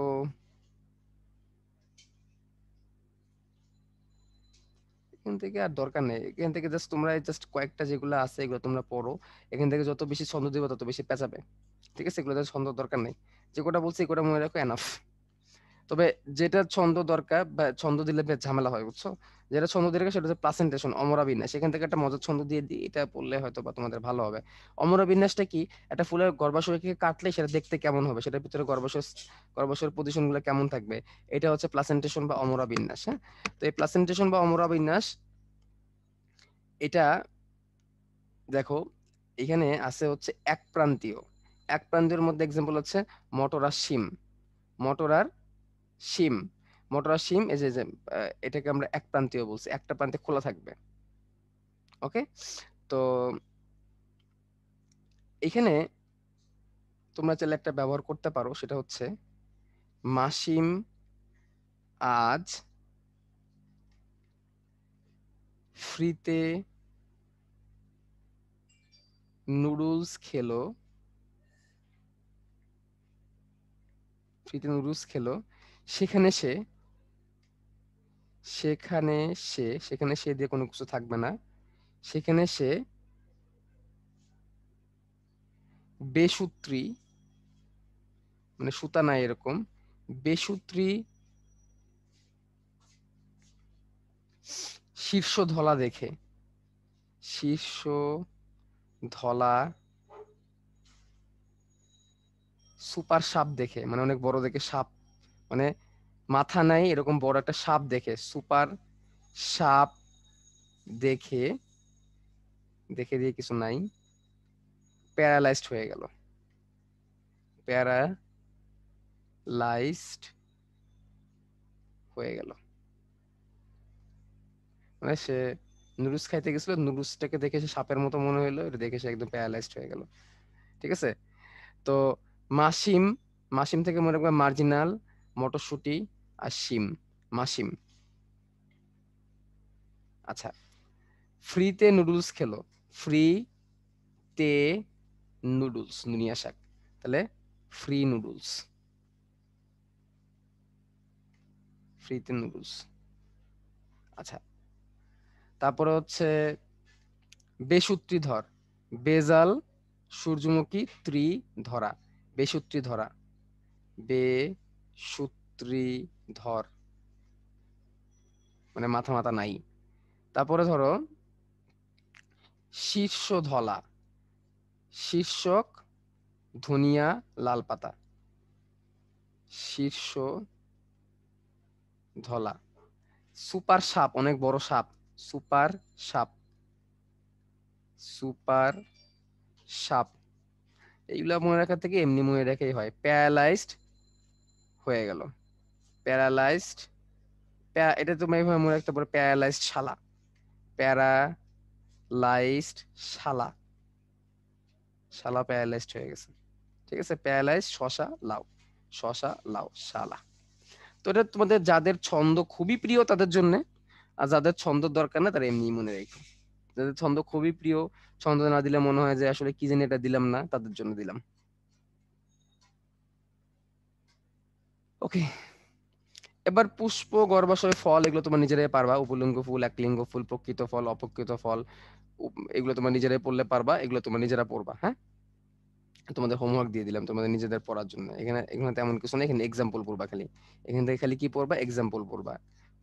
আচ্ছা, এবার চলে যাবো আমরা পোয়েসি মালবেসি গোত্রের পার্থক্য, একবীজপত্রী দ্বিবীজপত্রী গোত্রের পার্থক্য। ঠিক আছে, পোয়েসিটা এটা একবীজপত্রী, মালবেসিটা দ্বিবীজপত্রী। কেমনে বুঝলাম দেখো, পোয়েসিদের মূলগুলা গুচ্ছমূল, এজন্য সেটা একবীজপত্রী, মালবেসিদের মূলটা প্রধান মূল, এজন্য সেটা দ্বিবীজপত্রী। এবং দেখো একবীজপত্রী বলে এদের সমান্তরাল শিরাবিন্যাস দেখা যায়, শিরাবিন্যাসটা সমান্তরাল। এটা দ্বিবীজপত্রী বলে এদের শিরাবিন্যাসটা জালিকা। ওকে, তারপর এদের ফুলটা কেমন পড়তে হবে, ফুলটা কেমন, তারপর এদের পুংস্তবক কয়টা করে থাকে এটা তোমরা পড়তে পারো, তারপর তোমাদের স্ত্রীস্তবক কয়টা থাকে এটা তোমরা পড়তে পারো। অমরবিন্যাস মূলীয়, আর মালবেসি গোত্র অমরবিন্যাস অক্ষীয়। মূলীয় আর অক্ষীয় কিন্তু আমরা একটু আগে দেখে আসছি। ফলটা ক্যারিওপসিস প্রকৃতির, আর এদের ফলটা ক্যারিওপসিস বেরিয়া সাইজোকা প্রকৃতি, এগুলো ফলের প্রকৃতি। ঠিক আছে, তো এগুলো তোমার একটু পড়তে হবে, এগুলো রিটেনের জন্য আসতে পারে। এগুলো নিয়ে আসলে এত বেশি ঝামেলা করার দরকার নাই, যেগুলো থেকে প্রশ্ন আসার মতো সেগুলো আমরা অলরেডি পড়ে ফেলছি। তো এইখান থেকে আবার প্রশ্ন আসতে পারে, এই চ্যাপ্টারে অনেক বৈজ্ঞানিক নাম আছে, তো তোমার বৈজ্ঞানিক নাম দিয়ে সবসময় টেন্স থাকো, তাহলে এই যে বৈজ্ঞানিক নামগুলো দেওয়া, এই বৈজ্ঞানিক নামগুলো পড়ে নাও, তাহলে তোমাদের চলবে। যারা বৈজ্ঞানিক নাম খুবই মুখস্থ করতে চাও, যাদের বৈজ্ঞানিক নাম নিয়ে অলওয়েজ প্যারা খাও, তারা এই কটা বৈজ্ঞানিক নাম পড়ো। এই মাল পোয়েসি গোত্রে এই কটা পড়ো, মালবেসি গোত্রে এই কটা পড়ো, তাহলেই চলবে। ঠিক আছে? জবা, ঢেঁড়স, করপাসতুলা, মোস্তাপাট, স্থলপদ্ম, কেনাপ মোস্তাপাট। আর এদিকে আছে হচ্ছে দুর্বা ঘাস, নলখাগড়া, লেমন গ্রাস, ভুট্টা, গম, আখ, ধান, বাঁশ। একটা কথা বলি, এই পোয়েসি গোত্রে যারা আছে এরা কিন্তু খাদ্যশস্য হিসেবে ভালো। মালবেসি গোত্রে যেগুলো আছে এগুলাকেও আমরা অনেক সময় ব্যবহার করি, যেমন জবা ফুল, জবা ফুলের রস, এটা হচ্ছে রক্ত আমাশয়ের জন্য ভালো। ঢেঁড়স, এটা ডায়াবেটিসের জন্য ভালো। কার্পাস তুলা, এই তুলা দিয়ে অনেক সময় সার্জারিতে এই তুলাটাই ব্যবহার করা হয়, তো এগুলো ভালো। হ্যাঁ, তারপরে পদ্ম ফুল দিয়ে পূজার কাজে ব্যবহার করা, জবা ফুল দিয়ে কিন্তু পূজার কাজে ব্যবহার করা হয়, হ্যাঁ, পূজা অর্চনার জন্য। তারপরে হচ্ছে পোয়েসি গোত্র, এটা হচ্ছে খাদ্যশস্য হিসেবে খুব ভালো, বুঝছো? খাদ্যশস্য হিসেবে খুব ভালো, যেমন ধান, গম, ভুট্টা, লেমন গ্রাস, আখ। বাঁশটাও খাবার হিসেবে খুব ভালো, তাই না? অনেক ভালো না বাঁশ? এটা তো একদম মানে কি বলবো, যতদিন জীবনে আসে শ্বাস ততদিন খেয়ে যাব বাঁশ। বাঁচার মতো বেঁচে আছি যেভাবে বাঁচে মশা আর মাছি, তাই না? এই হচ্ছে অবস্থা। তো এরপর হচ্ছে একবীজপত্রী দ্বিবীজপত্রীতে পার্থক্য পড়বো, এটাও রিটেনের জন্য বাড়ি কাজ, তোমরা নিজেরা পড়বা। ওই পোয়েসি মালবেসিতে যা পড়ছে আমি এগুলোর একটু আপডেট অবস্থা আর কি, এইখানেও দেখো একই কথাই বলছে, ঘুরে ফিরে এগুলাই বলবে আর কি। ঠিক আছে? মূল কেমন, পাতা কেমন, ওইগুলাই। তো এবার আখের বৈজ্ঞানিক নাম কি দেখি তো, একটু এটা কয়জন পারো, যদিও এটা অনেকে ভুল করবে, বাট একটু মাথা খাটালে পারবা। ঠিক আছে, একটু মাথা খাটালে পারবা। আখ খাইতে কি মিষ্টি না? আখ খাইতে তো মিষ্টি, তো মিষ্টিকে কি বলে? সুগার বলে, তাই না? তো এটাকে মাথায় রেখে দেখি কয়জন দাগাইতে পারে।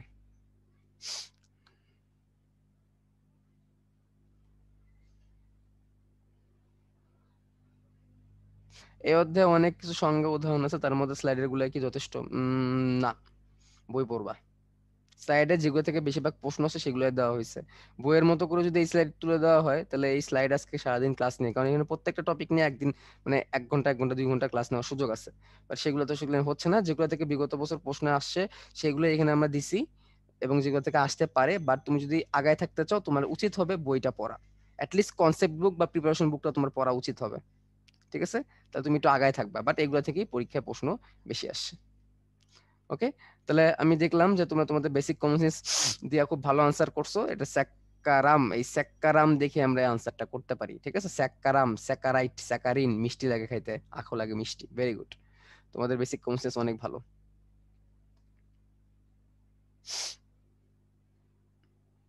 আচ্ছা,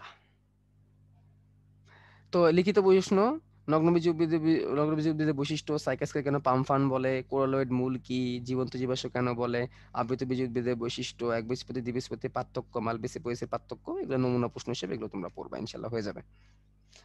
ভাইয়া আপনি কি ইঞ্জিনিয়ারিং এ পরীক্ষা দিয়েছিলেন? না ভাইয়া, ইঞ্জিনিয়ারিং এ পরীক্ষা দিই নাই, কারণ জানতাম ইঞ্জিনিয়ারিং এ পরীক্ষা দিলে আমি চান্স পাবো না, এই জন্য পরীক্ষা দেই নাই। ঠিক আছে ভাইয়া, আপনি কোন মেডিকেলে ছিলেন? ছিলেন না, আমি তো আছি মেডিকেলে, শহীদ সোহরাওয়ার্দী মেডিকেলে আছি। ওকে, তো এখন তোমাদের আমি ব্রেক দিব।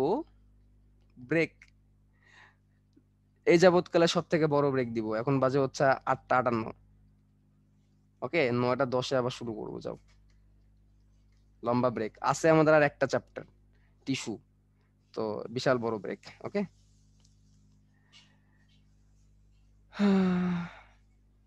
এরপর আমরা টিস্যু করবো। এখন ব্রেক, ব্রেক টিল 9টা 10। ততক্ষণে তুমি এটা পড়তে থাকো।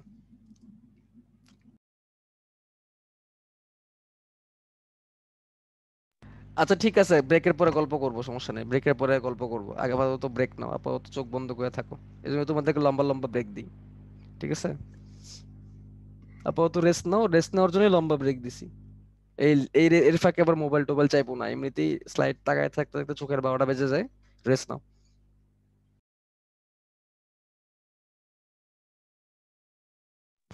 একজন বলছো ভাই আপনি কোনো মেসেজ পড়েন না, আরে ভাই মেসেজ পড়বো, তোমাদের মেসেজের রিপ্লাই দিতে তখন ভয় লাগে। মেসেজের কি রিপ্লাই টিপ্লাই দিব, চ্যাটে কি লিখবো না লিখবো, পরে এগুলো নিয়ে তোমরা কি সব করা শুরু করে দিবা, তোমাদেরই টাইম ওয়েস্ট। তো এই জন্য এখন আর কোনো মেসেজের রিপ্লাই দিই না, না থাকুক।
আচ্ছা, তো টাইম এখনো আছে ব্রেকের।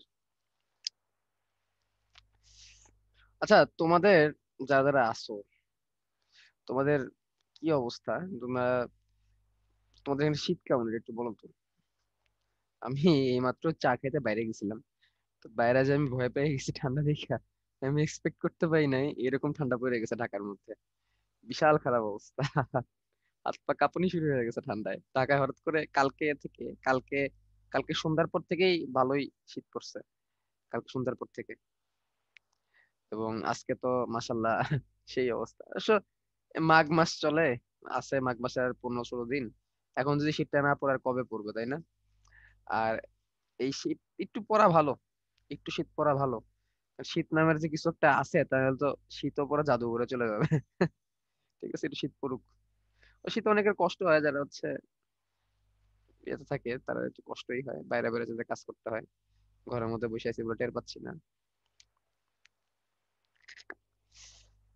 হ্যাঁ, ঘরে নেট নেই, বাইরে বসে ক্লাস করো, আহারে কষ্টদায়ক খুব, প্যারাদায়ক খুব। ঘরের মধ্যে বাইরে বসে বসে নেটে, অনেকে এরকম করো, বাইরে বসে বসে ক্লাস করো, কষ্ট হয় আসলে। আহ,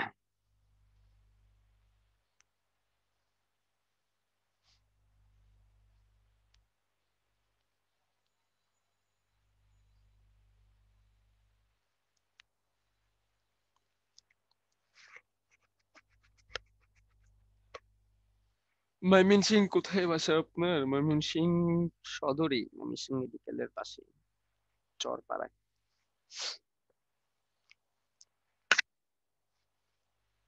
টেরিডোফাইটা কি শুধু আর্কিগোনিয়াম থেকে না, আর্কিগোনিয়ামের থেকে এটা দূরে থাকে।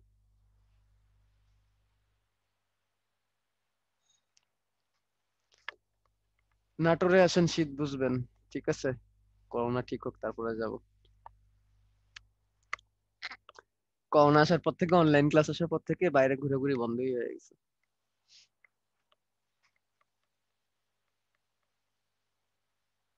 ভাই এক্সাম নিয়ে কিছু বলেন। আমি এক্সাম কমিটির কেউ না, আমি কিছু বলতে পারবো না। এক্সাম নিয়ে অনেক কথা বলছি আমরা, অনেক প্যাচাল পারছি এক্সাম নিয়ে। অমুক অমুক দিন হইতে পারে, তমুক দিন হইতে পারে। তো হইতে হইতে জানুয়ারি হয়ে গেছে। আর না, আর বলবো না কিছু, যেদিন হবে এদিন জেনে যাবেন। আপনার ফুল নাম কি? আমার ফুল নাম হচ্ছে শেখ হাসনাত জামান শুভ্র। বিশাল বড় নাম, সংক্ষেপে হাসনাত শুভ্র। মুভি নিয়ে গল্প করেন, কি গল্প করবো মুভি নিয়ে? কি বলার আছে? কোন তো গল্প পাচ্ছি না। এখন দেখতেছি, এখন দেখতেছি হচ্ছে সিরিজ, ওয়ান্ডা ভিশন। ওয়ান্ডা ভিশনের 2টা সিরিজ আসছে, 2টা মানে এপিসোড আসছে। এটা প্রতি শুক্রবার করে এপিসোড আসে ডিজনি প্লাসে। এই তো, মার্ভেলের। সামনে মনে হয় ইয়ে আসবে, ফ্যালকন এন্ড উইন্টার সোলজার আসবে, লোকি আসবে সম্ভবত। দেরি আছে, এখন যেটা সেটা দেখতেছি। ওকে, চলো শুরু করি। টিস্যু ও টিস্যু তন্ত্র, তো টিস্যুর সংজ্ঞা মনে হয় এতক্ষণ তোমরা পড়ে ফেলছো, এখানে আর বললাম না। চলো আমরা সামনে আগাই। টিস্যুর মধ্যে ভাজক টিস্যু আছে, স্থায়ী টিস্যু আছে। ভাজক টিস্যু সেগুলো যেগুলো কি হয়, বিভাজিত হয়। তো ভাজক টিস্যুর অবস্থানগুলো একটু আমাদের শিখতে হবে। কোথায় কোথায় ভাজক টিস্যু গুলো আমরা দেখি? কচি পাতায়, শীর্ষে, পুষ্পে, কাণ্ড মুকুলে, পর্বে মধ্যে, 2টা কাণ্ডের মাঝখানে। তো এগুলা কি করে? দৈর্ঘ্যে বৃদ্ধি করে, ব্যাসে বৃদ্ধি করে। এখান থেকে পরবর্তী স্থায়ী টিস্যু তৈরি হয়। আহ এরপরে এটা ক্ষত পূরণে হেল্প করে, এই আর কি। তো ভাজক টিস্যু বেশ কয়েক রকমের আছে, উৎপত্তি অনুসারে আছে, অবস্থান অনুসারে আছে, কোষ বিভাজন তল অনুসারে আছে, কাজ অনুসারে আছে। তো এখানে কোষ বিভাজন তলটা থেকে বরাবর প্রশ্ন আসে। অন্যগুলা পড়া না পড়ে এটা পড়তে হবে। এটা কি? যদি কোষগুলো এক তলে বিভাজিত হয়, এক তলে, তখন সেটাকে বলা হয় রিব ভাজক টিস্যু। যেমন হচ্ছে রিব মানে কি? রিব মানে পশুকা, বুকের হাড়। এমনি মূলের মজ্জা, এগুলো এক তলে হয়। ঠিক আছে। তারপর হচ্ছে প্লেট হচ্ছে 2 তলে হয়, দ্বিতল, 2 তল। এবং এর ফলে উদ্ভিদ ক্ষেত্রফলে বৃদ্ধি পায়। ঠিক আছে। রিবের ফলে দৈর্ঘ্যে বৃদ্ধি পায়, রিবের ফলে দৈর্ঘ্যে বৃদ্ধি পায়, আর প্লেটের ফলে ক্ষেত্রফলে বৃদ্ধি পায়। তোমাদের বইগুলো উল্টাপাল্টা করে লেখছে, বাট রিয়েল এটাই। 2 তলে হয়। এটা কোথায় হয়? গাছের পাতা। গাছের পাতা হচ্ছে এটা একটা পারফেক্ট এক্সাম্পল প্লেটের। পরে মাছ যখন 3 তলে হয় এবং এর ফলে আয়তনে বৃদ্ধি পায়। রিবের মাছের ফলে আয়তনে বৃদ্ধি পায় এবং এটা 3 তলে বিভাজিত হয়। যখন কোষগুলো 3 তলে বিভাজিত হয় সেটা কোথায়? কাণ্ড, মজ্জা, কাণ্ড, মজ্জা, এসব জায়গায় আমরা এই মাছ ভাজক টিস্যু দেখতে পাই। এখান থেকে পরীক্ষা প্রশ্ন বেশি আছে। কাজ অনুসারে প্রোটোদাম যারা ত্বক তৈরি করবে, ডার্মা মানে ত্বক। প্রোক্যাম্বিয়াম যারা জাইলেম ফ্লেম তৈরি করবে, তাকে বলা হবে ফ্লোক্যাম্বিয়াম, PHLOYEM, জাইলেম আর ফ্লোয়েম। গ্রাউন্ড মেরিস্টেম এটা হচ্ছে কটেক্স তৈরি করবে। কটেক্স মানে কাঠ, যেটাকে বলি গাছের কাঠ। গাছের কাঠ যেটা তৈরি করে সেটা হচ্ছে কটেক্স। ওকে, তো স্থায়ী টিস্যু, স্থায়ী টিস্যুতে আসি আমরা। স্থায়ী টিস্যু আবার 3 রকমের: সরল টিস্যু, জটিল টিস্যু, ক্ষরণকারী টিস্যু। সরল টিস্যু প্যারেনকামে, কোলেনকামে, স্ক্লেনকামে, এগুলো বাচ্চাকালে পড়ে আসছি আমরা, এখান থেকে আর বলার কিছু নাই। জটিল টিস্যু বলতে আমরা জাইলেম আর ফ্লোয়েমকে বুঝি। জাইলেম কি করে? জাইলেম জাইলেম পানি পরিবহন করে। জাইলেম পানি পরিবহন করে, মূল দিয়ে পানি পরিবহন করে পাতায় নিয়ে যায়। ফ্লোয়েম হচ্ছে খাদ্য পরিবহন করে। ফ্লোয়েম থেকে ফুড, মনে রাখবা। জাইলেম থেকে জল, ফ্লোয়েম থেকে ফুড। জাইলেম সমান সমান জল পানি পরিবহন করে, ফ্লোয়েম সমান সমান ফুড, ফ্লোয়েম ফুড খাবার পরিবহন করে। ক্ষরণকারী টিস্যু তরুক্ষীর আর গ্রন্থি 2 রকমের আছে। ক্ষরণকারীটা আমাদের জন্য একদমই আনইম্পর্টেন্ট, আমাদের বেশি ইম্পর্টেন্ট হচ্ছে জাইলেম আর ফ্লোয়েম, এটা নিয়ে আমরা বেশি কথা বলবো। আচ্ছা, তো দেখো এখানে হচ্ছে ভাজক টিস্যু স্থায়ী টিস্যু পার্থক্য করে দিচ্ছে। দেখো ভাজক টিস্যুর মাঝখানে কিন্তু কোনো আন্তঃকোষীয় ফাঁক নাই। স্থায়ী টিস্যুর মাঝখানে কিন্তু আন্তঃকোষীয় ফাঁকা ফাঁকা ফাঁকা ফাঁকা জায়গা আছে। ভাজক টিস্যুর কোষগুলো সজীব হয়, সজীব হয় এবং এগুলা খুবই অ্যাক্টিভ হয়। স্থায়ী টিস্যু অনেকগুলো মৃত কোষে পরিণত হতে যাচ্ছে এবং এগুলার অ্যাক্টিভিটি কম। অ্যাক্টিভিটি কম, অ্যাক্টিভ না যে তা না, বাট অ্যাক্টিভিটি কম। এদের কোষ প্রাচীর গুলা পাতলা, এদের কোষ প্রাচীরটা পুরু, কিন্তু এদের সাইটোপ্লাজম ঘন, বাট এদের সাইটোপ্লাজম পাতলা। এদের বিপাক বেশি, মানে এরা শ্বসন বেশি করে, শক্তি বেশি খরচ করে। এদের বিপাক কম। এদের একটা বিশেষ বৈশিষ্ট্য দেখা যায়, এরা আঁশ তৈরি করে, আঁশ, যেমন পাটের আঁশ। এদের একটা বিশেষ বৈশিষ্ট্য দেখা যায়, এরা কাঠ তৈরি করে বা এরা পাতা তৈরি করে। ঠিক আছে, এই হচ্ছে কথা। অ্যাক্টিভিটি মানে কি? অ্যাক্টিভিটি মানে বিপাক, মানে কর্মকাণ্ড, সালোক সংশ্লেষণ, শ্বসন এটসেট্রা, এগুলা। তো ভাজক টিস্যু স্থায়ী টিস্যুর পার্থক্যটা এখান থেকে তোমরা পড়বা। ঠিক আছে, বেসিক্যালি দেখো ভাজক টিস্যুটা হচ্ছে দৃঢ়তা প্রদান করে, পাশাপাশি খাদ্য তৈরির কাজও করে। আর স্থায়ী টিস্যুটা বেশিরভাগ ক্ষেত্রে পরিবহনের কাজটা বেশি করে, পরিবহন এবং দৃঢ়তা, কারণ এখানে জাইলেম ফ্লোয়েম আছে। তো এগুলাই তোমরা পড়বা। ভাজক টিস্যু নিউক্লিয়াস গুলো আকারে বড় হয়, স্থায়ী টিস্যু নিউক্লিয়াস আকারে ছোট। ভাজক টিস্যু বর্ধিষ্ণু অঞ্চলে থাকে, স্থায়ী টিস্যু হচ্ছে ফিক্সড অঞ্চলে থাকে, বর্ধিষ্ণু অঞ্চলে থাকে না। ভাজক টিস্যু গুলো অপরিণত আর স্থায়ী টিস্যু গুলো পরিণত, মানে ম্যাচিউর হয়ে গেছে, এদের বয়স 40 হয়ে গেছে। এদের আর এখন আর ম্যাচিউরিটির দরকার নাই, বাট এরা হচ্ছে ইয়াং, 14 বছর বয়স বা 18 বছর বয়স, এই জন্য এরা বিভাজিত হবে। ভাজক টিস্যু বিভাজনে সক্ষম, স্থায়ী টিস্যু বিভাজনে অক্ষম।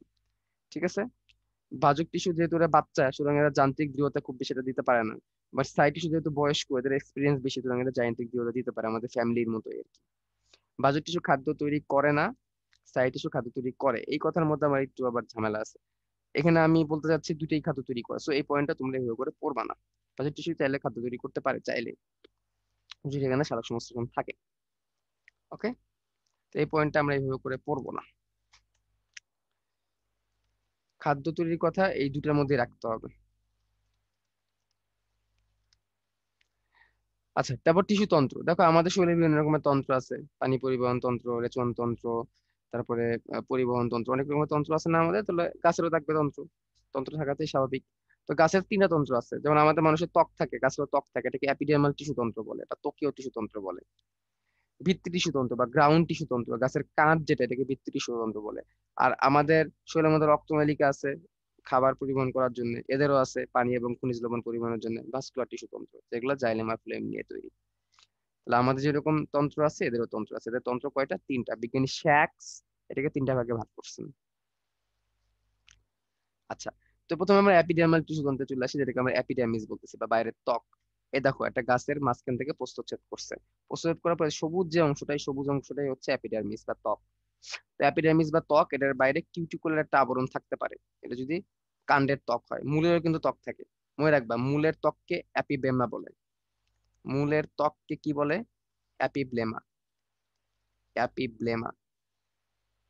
আর কাণ্ডের ত্বককে বলে অ্যাপিডার্মিস।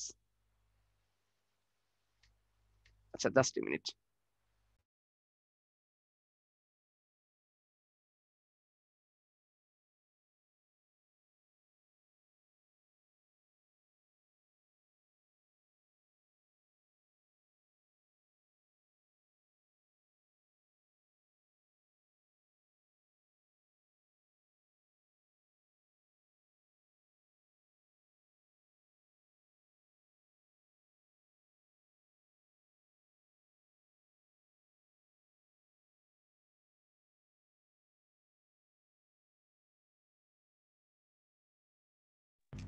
আচ্ছা, ঠিক আছে, তো যেটা বলতেছিলাম, তাহলে কাণ্ডের ত্বককে বলে অ্যাপিডার্মিস, মূলের ত্বককে বলে অ্যাপিব্লেমা।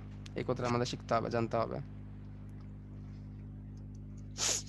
আচ্ছা, তো দেখো, এই কাণ্ডের মধ্যেই কিন্তু এখানে কিন্তু স্টোমাটা থাকে বা পত্ররন্ধ্র থাকে। যে এই জায়গায় দেখো স্টোমাটা, এই যে গার্ড সেল বলছে, গার্ড সেল কার থাকে? স্টোমাটাই থাকে বা পত্ররন্ধ্রের থাকে। তাহলে ত্বকের মধ্যেই কিন্তু পত্ররন্ধ্র থাকবে, এটা আমাদের জানতে হবে। এখানে কিন্তু ট্রাইকোম বা রোম থাকবে, যেটাকে আমরা রোম বলি। সব কিন্তু ত্বকেই থাকবে, ঠিক আছে? তো ত্বকে যে শুধু ত্বক আছে তা না, ত্বকের মধ্যে অনেক কাহিনী আছে। কাহিনী কি? যেমন কারো কারো ত্বক এক সারি কোষ দিয়ে তৈরি, সেটা কারা? বট, অশ্বত্থ, পাকুড়, এগুলা। কারো কারো দুই তিন সারি তৈরি, দুই তিন সারি পুরো দিয়ে তৈরি হয়, যেমন করবী 3 সারি। দুইটা তিনটা পুরু সারি দিয়ে যদি তৈরি হয়, পুরু কোষের কোষ দিয়ে যদি তৈরি হয়, তখন সেটা কারা হবে? রাবার, খেজুর, পাকুড়, বট, এগুলা। ঠিক আছে, দুই তিনটা পুরু সারি দিয়ে তৈরি। তারপরে ধরো বুলিফর্ম কোষের কাছটা একটু বলি। গম, ভুট্টা, আখ, এদের বুলিফর্ম কোষ দেখা যায় এদের দেহে, মানে এদের ত্বকে। বুলিফর্ম কোষটা পানি ধরে রাখতে হেল্প করে, বুঝছো? এটা পানি ধরে রাখতে হেল্প করে বুলিফর্ম কোষ, এই কথাটা আমাদের জানতে হবে। তারপর দেখো মাইরোসিন বা এনজাইম নিঃসরণ করি, মাইরোসিন কোষও থাকতে পারে। মাইরোসিন এনজাইম, এটা সরিষাদের দেখা যায় মাইরোসিন এনজাইম, এগুলো জাস্ট একটু মনে রাখা, আর কিছু না। তারপরে দেখো পত্ররন্ধ্র। পত্ররন্ধ্র হচ্ছে ত্বকীয় অঙ্গ, এটা খুবই গুরুত্বপূর্ণ। পত্ররন্ধ্র, পত্ররন্ধ্র পাতার মধ্যে যে ছিদ্র, এটা হচ্ছে রক্ষী কোষ দ্বারা সীমাবদ্ধ থাকে। যে দূরে রক্ষী কোষ, এই রক্ষী কোষ যদি ওপেন হয়, স্ফীত হয়, তাহলে মাঝখানে খোলা যায়, তখন পত্ররন্ধ্র খোলা থাকে এবং এখান থেকে পানি কি আকারে বের হয়ে যায়? গ্যাস আকারে বের হয়ে যায়, ঠিক আছে? এই চারিদিকে সহকারী কোষ থাকে, এগুলো হচ্ছে সেই সহকারী কোষ। সহকারী কোষ। এবং এর নিচের দিকে শ্বাসকুঠুরি থাকে বা বায়ুকুঠুরি থাকে। পানি পত্ররন্ধ্রটা কি? একটু কাছে পত্ররন্ধ্র দেখলাম, সেখান থেকে পানিটা গ্যাস আকারে বের হয়েছে। আর যদি পানিটা ডাইরেক্ট পানি আকারে বের হয় বা লিকুইড আকারে বের হয়, তখন সেই পত্ররন্ধ্রটাকে পানি পত্ররন্ধ্র বলবে, ঠিক আছে? এটা কাদের দেখা যায়? ঘাস, কচু, টমেটো, এদের দেখা যায়। এবং পানি পত্ররন্ধ্রকে হাইডাথরও বলা হয়। এবং হাইডাথর দিয়ে পানি পত্ররন্ধ্র বা হাইডাথর দিয়ে পানি আকারে বের হয়ে যাওয়ার যে প্রক্রিয়া, এটাকে বলা হয় গাটেশন। এটাকে কি বলে? গাটেশন। গাটেশন কি? পানি পত্ররন্ধ্র দিয়ে পানি বের হয়ে যাওয়া, ঠিক আছে? এই কথাগুলো জানতে হবে। এবারে আমরা গ্রাউন্ড টিস্যুতে চলে যাব। গ্রাউন্ড টিস্যুটা কি আমরা একটু দেখি। এই যে দেখো, এটা হচ্ছে ত্বকীয় টিস্যু বা অ্যাপিডার্মিস, ত্বক। এই দেখো জাইলেম, ফ্লোয়েম, এটা হচ্ছে পরিবহন টিস্যু। বাকি যা থাকলো, এই যে কর্টেক্স, এটা হচ্ছে গ্রাউন্ড টিস্যু। তারপরে এই যে এন্ডোডার্মিস, পরিচক্র, এগুলো হচ্ছে গ্রাউন্ড টিস্যু, ঠিক আছে? এগুলো হচ্ছে কি? Ground tissue. গ্রাউন্ড টিস্যু কি করে? গ্রাউন্ড টিস্যু হচ্ছে সাপোর্ট দেয়। এটাই মূলত কাঠ, আমরা কাঠ হিসেবে যেটাকে ব্যবহার করি, এটাই, ঠিক আছে? এটা হচ্ছে গ্রাউন্ড টিস্যু। তো গ্রাউন্ড টিস্যু পড়ার জন্য আমাকে বহিঃস্থলী অন্তঃস্থলী এই জিনিসটা বুঝতে হবে। তাহলে বহিঃস্থলিক অন্তঃস্থলিক আমি এটাকে আবার ক্লিয়ার করে দিই। দেখো এখানে পরিচক্র বলছে, পেরিসাইকেল বা পরিচক্র, এটাকে আগে ক্লিয়ার হইতে হবে। পরিচক্র বা পেরিসাইকেল, এই যে ভিতরে যে জায়গাটা, এটা হচ্ছে পরিচক্র বা পেরিসাইকেল। এটা হচ্ছে পরিচক্র বা পেরিসাইকেল। তো এই পেরিসাইকেল থেকে বাইরের দিকে যা আছে, এটা হচ্ছে বহিঃস্থলী। এটা হচ্ছে বহিঃস্থলী অঞ্চল। আর পরিচক্র থেকে ভেতর দিকে যা আছে এটা হচ্ছে অন্তঃস্থলী অঞ্চল। অন্তঃস্থলী। স্টিলি কি? স্টিলি হচ্ছে একটা এরিয়ার মতো, যেটা একটা উদ্ভিদের কর্টেক্সকে দুটো অংশে ভাগ করছে। বাইরেরটা হচ্ছে বহিঃস্থলী, ভেতরটা হচ্ছে অন্তঃস্থলী। আচ্ছা, তো এই হচ্ছে স্টিলি। স্টিলির ভিতরে কিন্তু আবার তোমরা বহিঃস্থলী অন্তঃস্থলীর ভিতরে কিন্তু আবার অ্যাপিডার্মিস বা জাইলেম ফ্লেম ফালাই দিও না, কিন্তু জাইলেম ফ্লেম কিন্তু পরিবহন তন্ত্রের অংশ, অ্যাপিডার্মিস কিন্তু ত্বকীয় তন্ত্রের অংশ। আর স্টিলি যেটা, এটা আমাদের গ্রাউন্ড টিস্যুর অংশ। তো এটা তিনটা কিন্তু তিন জিনিস। গ্রাউন্ড টিস্যু হচ্ছে সাপোর্ট দেয়। ওকে, তাহলে এবার আমরা চলো একটু দেখি গ্রাউন্ড টিস্যুর মধ্যে আমরা বহিঃস্থলীর মধ্যে কি কি পাচ্ছি। বহিঃস্থলীর মধ্যে আমরা অধোত্বক পাচ্ছি। অধোত্বক, অধোত্বক মানে বাইরের ত্বক। যেমন ধরো এখানে কোনো অধোত্বক নাই, এখানে কোনো অধোত্বক নাই, এখানে কোনো অধোত্বক নাই, বাট এখানে আবার অন্তত্বক আছে, অ্যান্ডোডার্মিস আছে, অন্তত্বক আছে। তাহলে দেখো অধোত্বক পাইলাম না একটু আগে, একটু আগে আমরা অধোত্বক পাইলাম না। দেখো এখানে রুট হেয়ার বলছে, তার মানে এটা মূল। তাহলে মূল, তাহলে মূলে অধোত্বক নাই, তবে অন্তত্বক আছে। আমরা মূল নিয়ে পড়তেছি আপাতত, ঠিক আছে? তাহলে মূলে অধোত্বক নাই, অন্তত্বক আছে। অন্তত্বক যার আছে তার আবার পরিচক্রও থাকবে, এর পরিচক্র আছে। তো দেখো, তাহলে মূলে কি থাকে না, অন্তত্বক থাকে না, একটু আগে দেখলাম। মূলে যেহেতু থাকে না তাহলে কাণ্ডে থাকে। আচ্ছা, অন্তত্বক দেখো, মূলে এবং দ্বিবীজপত্রী উদ্ভিদের কাণ্ডে অন্তত্বক থাকে। তাহলে এটা আবার কি হবে, একবীজপত্রী কাণ্ডে আবার থাকবে না। কর্টেক্স সবারই থাকবে, কর্টেক্স সবারই থাকবে, ঠিক আছে? আচ্ছা, এবার আমরা গ্রাউন্ড টিস্যু অন্তঃস্থলী অঞ্চলে চলে যাই। অন্তঃস্থলী দেখো পরিচক্র, পরিচক্র কিন্তু আমরা কোথায় পাইলাম? মূলে পাইলাম। মূলে কিন্তু পরিচক্র আছে, তাহলে কাণ্ডে পরিচক্র থাকবে না, ঠিক আছে? কাণ্ডে পরিচক্র থাকবে না। তারপর দেখো ভিতরে মজ্জা, মজ্জা রশ্মি, এটা সবারই থাকবে, ঠিক আছে? মজ্জা, মজ্জা রশ্মি সবারই থাকবে। মজ্জা হচ্ছে রশ্মির ন্যায়, সুতার ন্যায় মজ্জা রশ্মি। মজ্জার ভিতরে জাইলেম ফ্লেম গুলা ছড়াই ছিটাই থাকে। এই কথাগুলো পড়তে হবে, আমরা এগুলা সামনে ডিটেলসে দেখবো, সামনে এগুলো আমরা ডিটেলসে দেখবো। আচ্ছা, দেখো অন্তত্বকের মধ্যে কিছু কথা আছে এখানে আমরা বলি নাই, সেটা হচ্ছে দেখো মূলের অন্তত্বকে ক্যাসপারিয়ান স্ট্রিপ থাকে। ক্যাসপারিয়ান স্ট্রিপ মূলের অন্তত্বকে থাকে। তাহলে এই যে মূল আর মূলের এই যে অন্তত্বক বা এন্ডোডার্মিস, এটার উপর কি হয় জানো? এরকম একটা সুতার মতো স্ট্রিপের তৈরি হয়। এটাকে বিজ্ঞানী ক্যাসপেরি সবার আগে দেখছিল। এটাকে ক্যাসপারিয়ান স্ট্রিপ বলে। এরকম একটা স্ট্রিপের মতো বা ফিতার মতো তৈরি হয়, এটা মূলের অন্তত্বকের উপরে তৈরি হয়, এই জন্য এটাকে ক্যাসপারিয়ান স্ট্রিপ বলে। ক্যাসপারিয়ান স্ট্রিপ, এটা বিজ্ঞানী ক্যাসপারি সবার আগে দেখছিল, মূলের অন্তত্বকে থাকে। তারপর দেখো দ্বিবীজপত্রী কাণ্ডের অন্তত্বকে শ্বেতসার আবরণী থাকে। তাহলে দ্বিবীজপত্রী, যেহেতু দ্বিবীজপত্রী এখন আমাদের নাই, সুতরাং এটা দেখানো যাচ্ছে না, তাহলে তোমরা মনে রাখো শ্বেতসারের একটা আবরণ থাকে। অন্তঃকোষ, অন্তত্বকে যেসব কোষগুলোর প্রাচীর পাতলা তাদেরকে প্যাসেজ সেল বা পারণ কোষ বলে, এটা জানতে হবে। প্যাসেজ সেল বা পারণ কোষ কই থাকে? অন্তত্বকে থাকে। শ্বেতসার আবরণী কাদের অন্তত্বকে থাকে? দ্বিবীজপত্রী অন্তত্বকে থাকে। ক্যাসপারিয়ান স্ট্রিপ কোথায় থাকে? মূলের অন্তত্বকে থাকে। শুধু অন্তত্বক না, মূলের অন্তত্বকে থাকে। এই কথাগুলো এমসিকিউতে খুব আসে, তার মধ্যে ক্যাসপারিয়ান স্ট্রিপটা বেশি গুরুত্বপূর্ণ। আচ্ছা, তো অলরেডি প্রশ্ন চলে আসছে যে ক্যাসপিয়ান স্ট্রিপ কোথায় দেখা যায়, বাট আমি এর লঞ্চ করলাম, এর আনসার তোমরা নিজেরাই দিয়ে দিতে পারবা। আনসারটা কি? অ্যান্ড্রোডার্মিস। একটু আগে দেখে আসছি, সো এটা আমি এখন আর বললাম না। তো আমাদের গ্রাউন্ড টিস্যু আমরা পড়লাম, আমাদের বাকি থাকলো কি? আমাদের বাকি থাকলো হচ্ছে পরিবহন টিস্যু, জাইলেম আর ফ্লোয়েম। এটা অনেক বেশি ইম্পর্টেন্ট। জাইলেম আর ফ্লোয়েম একসাথে ভাস্কুলার বান্ডেল বলে বা পরিবহন টিস্যু বলে, এটা খুব বেশি ইম্পর্টেন্ট, অনেক বেশি ইম্পর্টেন্ট। তো জাইলেম আর ফ্লোয়েমের ক্ষেত্রে খেয়াল করো, এটা হচ্ছে একটা কচুর মূল। কচু একটা একবীজপত্রী উদ্ভিদ এবং এটার মূল কচু মূল। এখানে ভুট্টার কাণ্ড, ভুট্টা একটা একবীজপত্রী উদ্ভিদ এবং এটা একটা কাণ্ড। এটা কি? এটা একটা কাণ্ড। মূল আর কাণ্ডের পার্থক্য দেখাচ্ছে এখানে। ভেতরে যে জাইলেম ফ্লেম, যে বড় বড় যে গহ্বরগুলো, এগুলো হচ্ছে জাইলেম। জাইলেম আমি তোমাদের মার্ক করে দেখি, এই জায়গাটা ভালো করে বুঝতে হবে আমাদের, এই জায়গাটা অনেকেই আমরা বুঝি না, প্যাচ লাগাই ফেলাই। লেছে জাইলেম, মনে রাখবা এই হচ্ছে বড় জাইলেম, এই হচ্ছে ছোট জাইলেম। বড় জাইলেম, ছোট জাইলেম। তো বড় জাইলেমটা মোটা হয়, তাহলে এটাকে আমরা বলবো মেটাজাইলেম, মোটা জাইলেম বা মেটাজাইলেম। আর ছোট জাইলেমটা ছোট হয়, ছোট মানে পুঁটি মাছের মতো ছোট, তাহলে পুঁটি জাইলেম বলতে পারি আমরা। পুঁটি, পুঁটি জাইলেম, হ্যাঁ, পুঁটি মাছের মতো ছোট। পুঁটি থেকে আমরা মনে রাখবো প্রোটোজাইলেম। জাইলেম দুই রকমের, মেটাজাইলেম আর প্রোটোজাইলেম। মেটাজাইলেমটা মোটা জাইলেম, প্রোটোজাইলেমটা পুঁটি বা ছোট জাইলেম, এভাবে মনে রাখবো। তাহলে দেখো এই যে প্রথমে মোটা জাইলেম দিলাম, এবার পুঁটি মাছের মতো ছোট ছোট জাইলেম দিচ্ছি। ঠিক আছে, জাইলেম জাইলেম গুলা দেখাইলাম, খেয়াল করে দেখো, জাইলেম গুলা দেখাই দিলাম। ফ্লোয়েম গুলা কই থাকবে? ফ্লোয়েম গুলা পাশাপাশি আছে, দেখো আমি এটাকে নীল কালি দিয়ে দেখাই। এই যে এগুলো হচ্ছে ফ্লোয়েম, যে এগুলো হচ্ছে ফ্লোয়েম, অরীয় ভাবে সজ্জিত, মানে গোলাকার ভাবে সজ্জিত, অরীয় বা গোলাকার। এই যে xylem flame, xylem flame, xylem flame. ঠিক আছে, এই ছবিগুলো অনেক ইম্পর্টেন্ট, লাগবে, পরীক্ষা আসতেও পারে, রিটেনের রিটেনের ফিগার আসতেই পারে।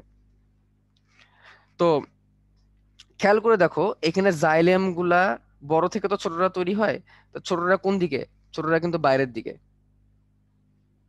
ঠিক আছে, ছোটরা কোন দিকে? বাইরের দিকে। ওকে, ছোটরা কোন দিকে? বাইরের দিকে, কারণ বড় থেকে তো ছোটরা তৈরি হয়। তাহলে ছোটরা যেহেতু বাইরের দিকে, তো এটাকে আমরা বলতে পারি বাইরের দিকে সজ্জিত। এবং এখানে দেখো 6টার অধিক আছে, 1 2 3 4 5 6 7, 6-এর অধিক হবে, এটা মনে রাখতে হবে। মূলের জাইলেম ফ্লোয়েমের সংখ্যা, ভাস্কুলার বান্ডেলের সংখ্যা 6-এর অধিক হবে, 6-এর প্লাস হবে একবীজপত্রী মূল যদি হয়। এটা দিয়ে আমরা মূল কাণ্ড পার্থক্য করতে পারি, একটু পরে আমরা দেখবো। কাণ্ডের বেলা এতগুলো হবে না, কাণ্ডের বেলা মাত্র 3-4টা থাকবে, মূলের থাকবে 6-এর অধিক। আর ভিতরে আছে মজ্জা, মজ্জা রশ্মি, এগুলো তো আমরা এমনি বুঝবো, এগুলো সাপোর্ট দিয়ে রাখে জাইলেম ফ্লোয়েমকে। এই জাইলেম দিয়ে পানি উপরে উঠে, আর ফ্লোয়েম দিয়ে খাবার ছড়ায় যায়, জাইলেম জল, ফ্লোয়েম ফুড, মনে রাখবো এভাবে। আচ্ছা, কাণ্ডের দিকে চলে যাই, চলো একটু আমরা। কাণ্ডে, কাণ্ডে দেখো এই সেই জাইলেম, মোটা জাইলেম, এই সেই মোটা জাইলেম, আর এই সেই পুটি জাইলেম। ঠিক আছে, তাহলে জাইলেম, জাইলেম, বড় জাইলেম, আর মাঝখানে ছোট পুটি জাইলেম। তাহলে পুটি জাইলেমটা এখন কোন দিকে? ভেতরের দিকে, তাই না? ছোট জাইলেমটা কোন দিকে? ভেতরের দিকে। কোন দিকে? ভেতরের দিকে। আগেরটা কিন্তু বাইরের দিকে ছিল, আগেরটা কিন্তু বাইরের দিকে ছিল, ছোটরা বাইরের দিকে ছিল, আর এখানে ছোটরা ভেতরে। ওকে, তাহলে এই যে পুটি জেলাম আর ইয়ে জেলাম, আর এখানে ফ্লোয়েম গুলো দেখো বাইরে ছড়াই আছে, চারদিকে পাশাপাশি ছড়াই আছে, একটা পাশে একটা। তাহলে এই হচ্ছে জাইলেম ফ্লোয়েমের অবস্থা। তাহলে কাণ্ডের জাইলেম ফ্লোয়েমটা দেখতে কিছুটা ভি আকৃতির বা ওয়াই আকৃতির, কিছুটা ভি আকৃতির বা ওয়াই আকৃতির লাভ করছে, তাই না? ভি এবং ওয়াই আকৃতি লাভ করছে। আর এখানে কেমন? এখানে হচ্ছে অরিও, গোল, এরকম। মূলে হচ্ছে এরকম অরিও শেপ, গোল শেপ। এই কথাগুলো একটু মাথায় রাখতে হবে। তো জাইলেম ফ্লোয়েমের পার্থক্য পড়বা, এটা রিটেনের জন্য তোমরা পড়বা, অলরেডি বলে ফেলছি, এখানে মেন সংজ্ঞাটা পড়লেই হয়। ঠিক আছে, তবে জাইলেমের উপাদানগুলো পড়বা, ভেজেল, ট্রাকিট, জাইলেম ফাইবার, জাইলেম প্যানকাইমা। ফ্লোয়েমের উপাদান সিগনল, সঙ্গী কোষ, ফ্লোয়েম ফাইবার, ফ্লোয়েম প্যানকাইমা। জাইলেম হচ্ছে ঊর্ধ্বমুখী, পানিকে উপর দিকে নেয়, ফ্লোয়েম উপর দিকেও যায়, নিচের দিকেও যায় খাবার নিয়ে। ঠিক আছে, জাইলেম হচ্ছে পানি পরিবহন করে বা জল পরিবহন করে, ফ্লোয়েম হচ্ছে ফুড পরিবহন করে, বারবার বলছি এক কথা। এই তো এই জাইলেম ফ্লোয়েমের যে প্রকারভেদ, এই প্রকারভেদ গুলো আমাদের শিখতে হবে। ঠিক আছে, মুক্ত সমপার্শ্বীয় যারা প্রকারভেদ পারো, তারা মুক্ত, বদ্ধ, সমদ্বিপার্শ্ব, অরীয়, জাইলেম কেন্দ্রিক, ফ্লোয়েম কেন্দ্রিক। অ্যাটলিস্ট এই দুটা পড়ো, এর নিচের দুইটা পড়ো, জাইলেম কেন্দ্রিক কোনটা, ফ্লোয়েম কেন্দ্রিক কোনটা। যখন কেন্দ্রিক হয় তখন হয় ভিতরে জাইলেম থাকবে অথবা ফ্লোয়েম থাকবে। দাগ দাগ গুলা ধরো জাইলেম, তাহলে ভেতরের দিকে জাইলেম আছে, তাহলে এটা জাইলেম কেন্দ্রিক, জাইলেম কেন্দ্রিক, এটাকে হ্যাড্রোসেন্ট্রিকও বলে। আর আর যদি ভিতরে ফ্লোয়েম থাকে তাহলে এটা ফ্লোয়েম কেন্দ্রিক।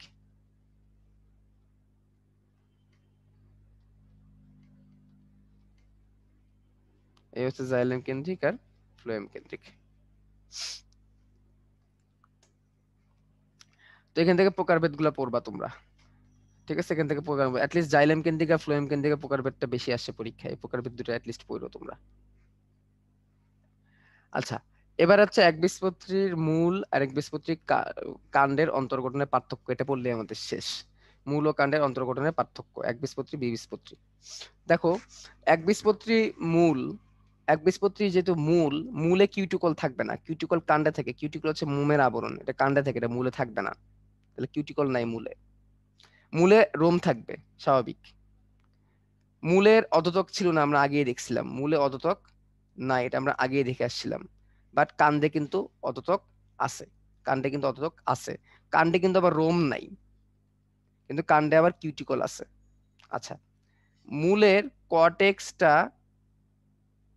কয়েকটা, মানে মূলের কর্টেক্স দেখো এরকম বিশাল লম্বা, অনেক লম্বা। কাণ্ডের কর্টেক্স কিন্তু কয়েকটা, বেশি না। তাহলে ক ক কয়ভাবে আমরা রাখতে পারি, যে কাণ্ডের কর্টেক্স কম, কাণ্ডের কর্টেক্স কম। তবে দেখো পরিচক্র এখানে এক সারি, মূলে তো অবশ্যই পরিচক্র থাকবে, কারণ মূলে কি আছে, অন্ততক আছে, তাই না? অন্ততক যেহেতু আছে তাহলে পরিচক্র তো অবশ্যই থাকবে, অন্ততক থাকলে পরিচক্র থাকবে। এদের কোনো অন্ততকও নাই, কিন্তু এদের কোনো কি নাই, অন্ততক নাই, এবং এদের পরিচক্র নাই।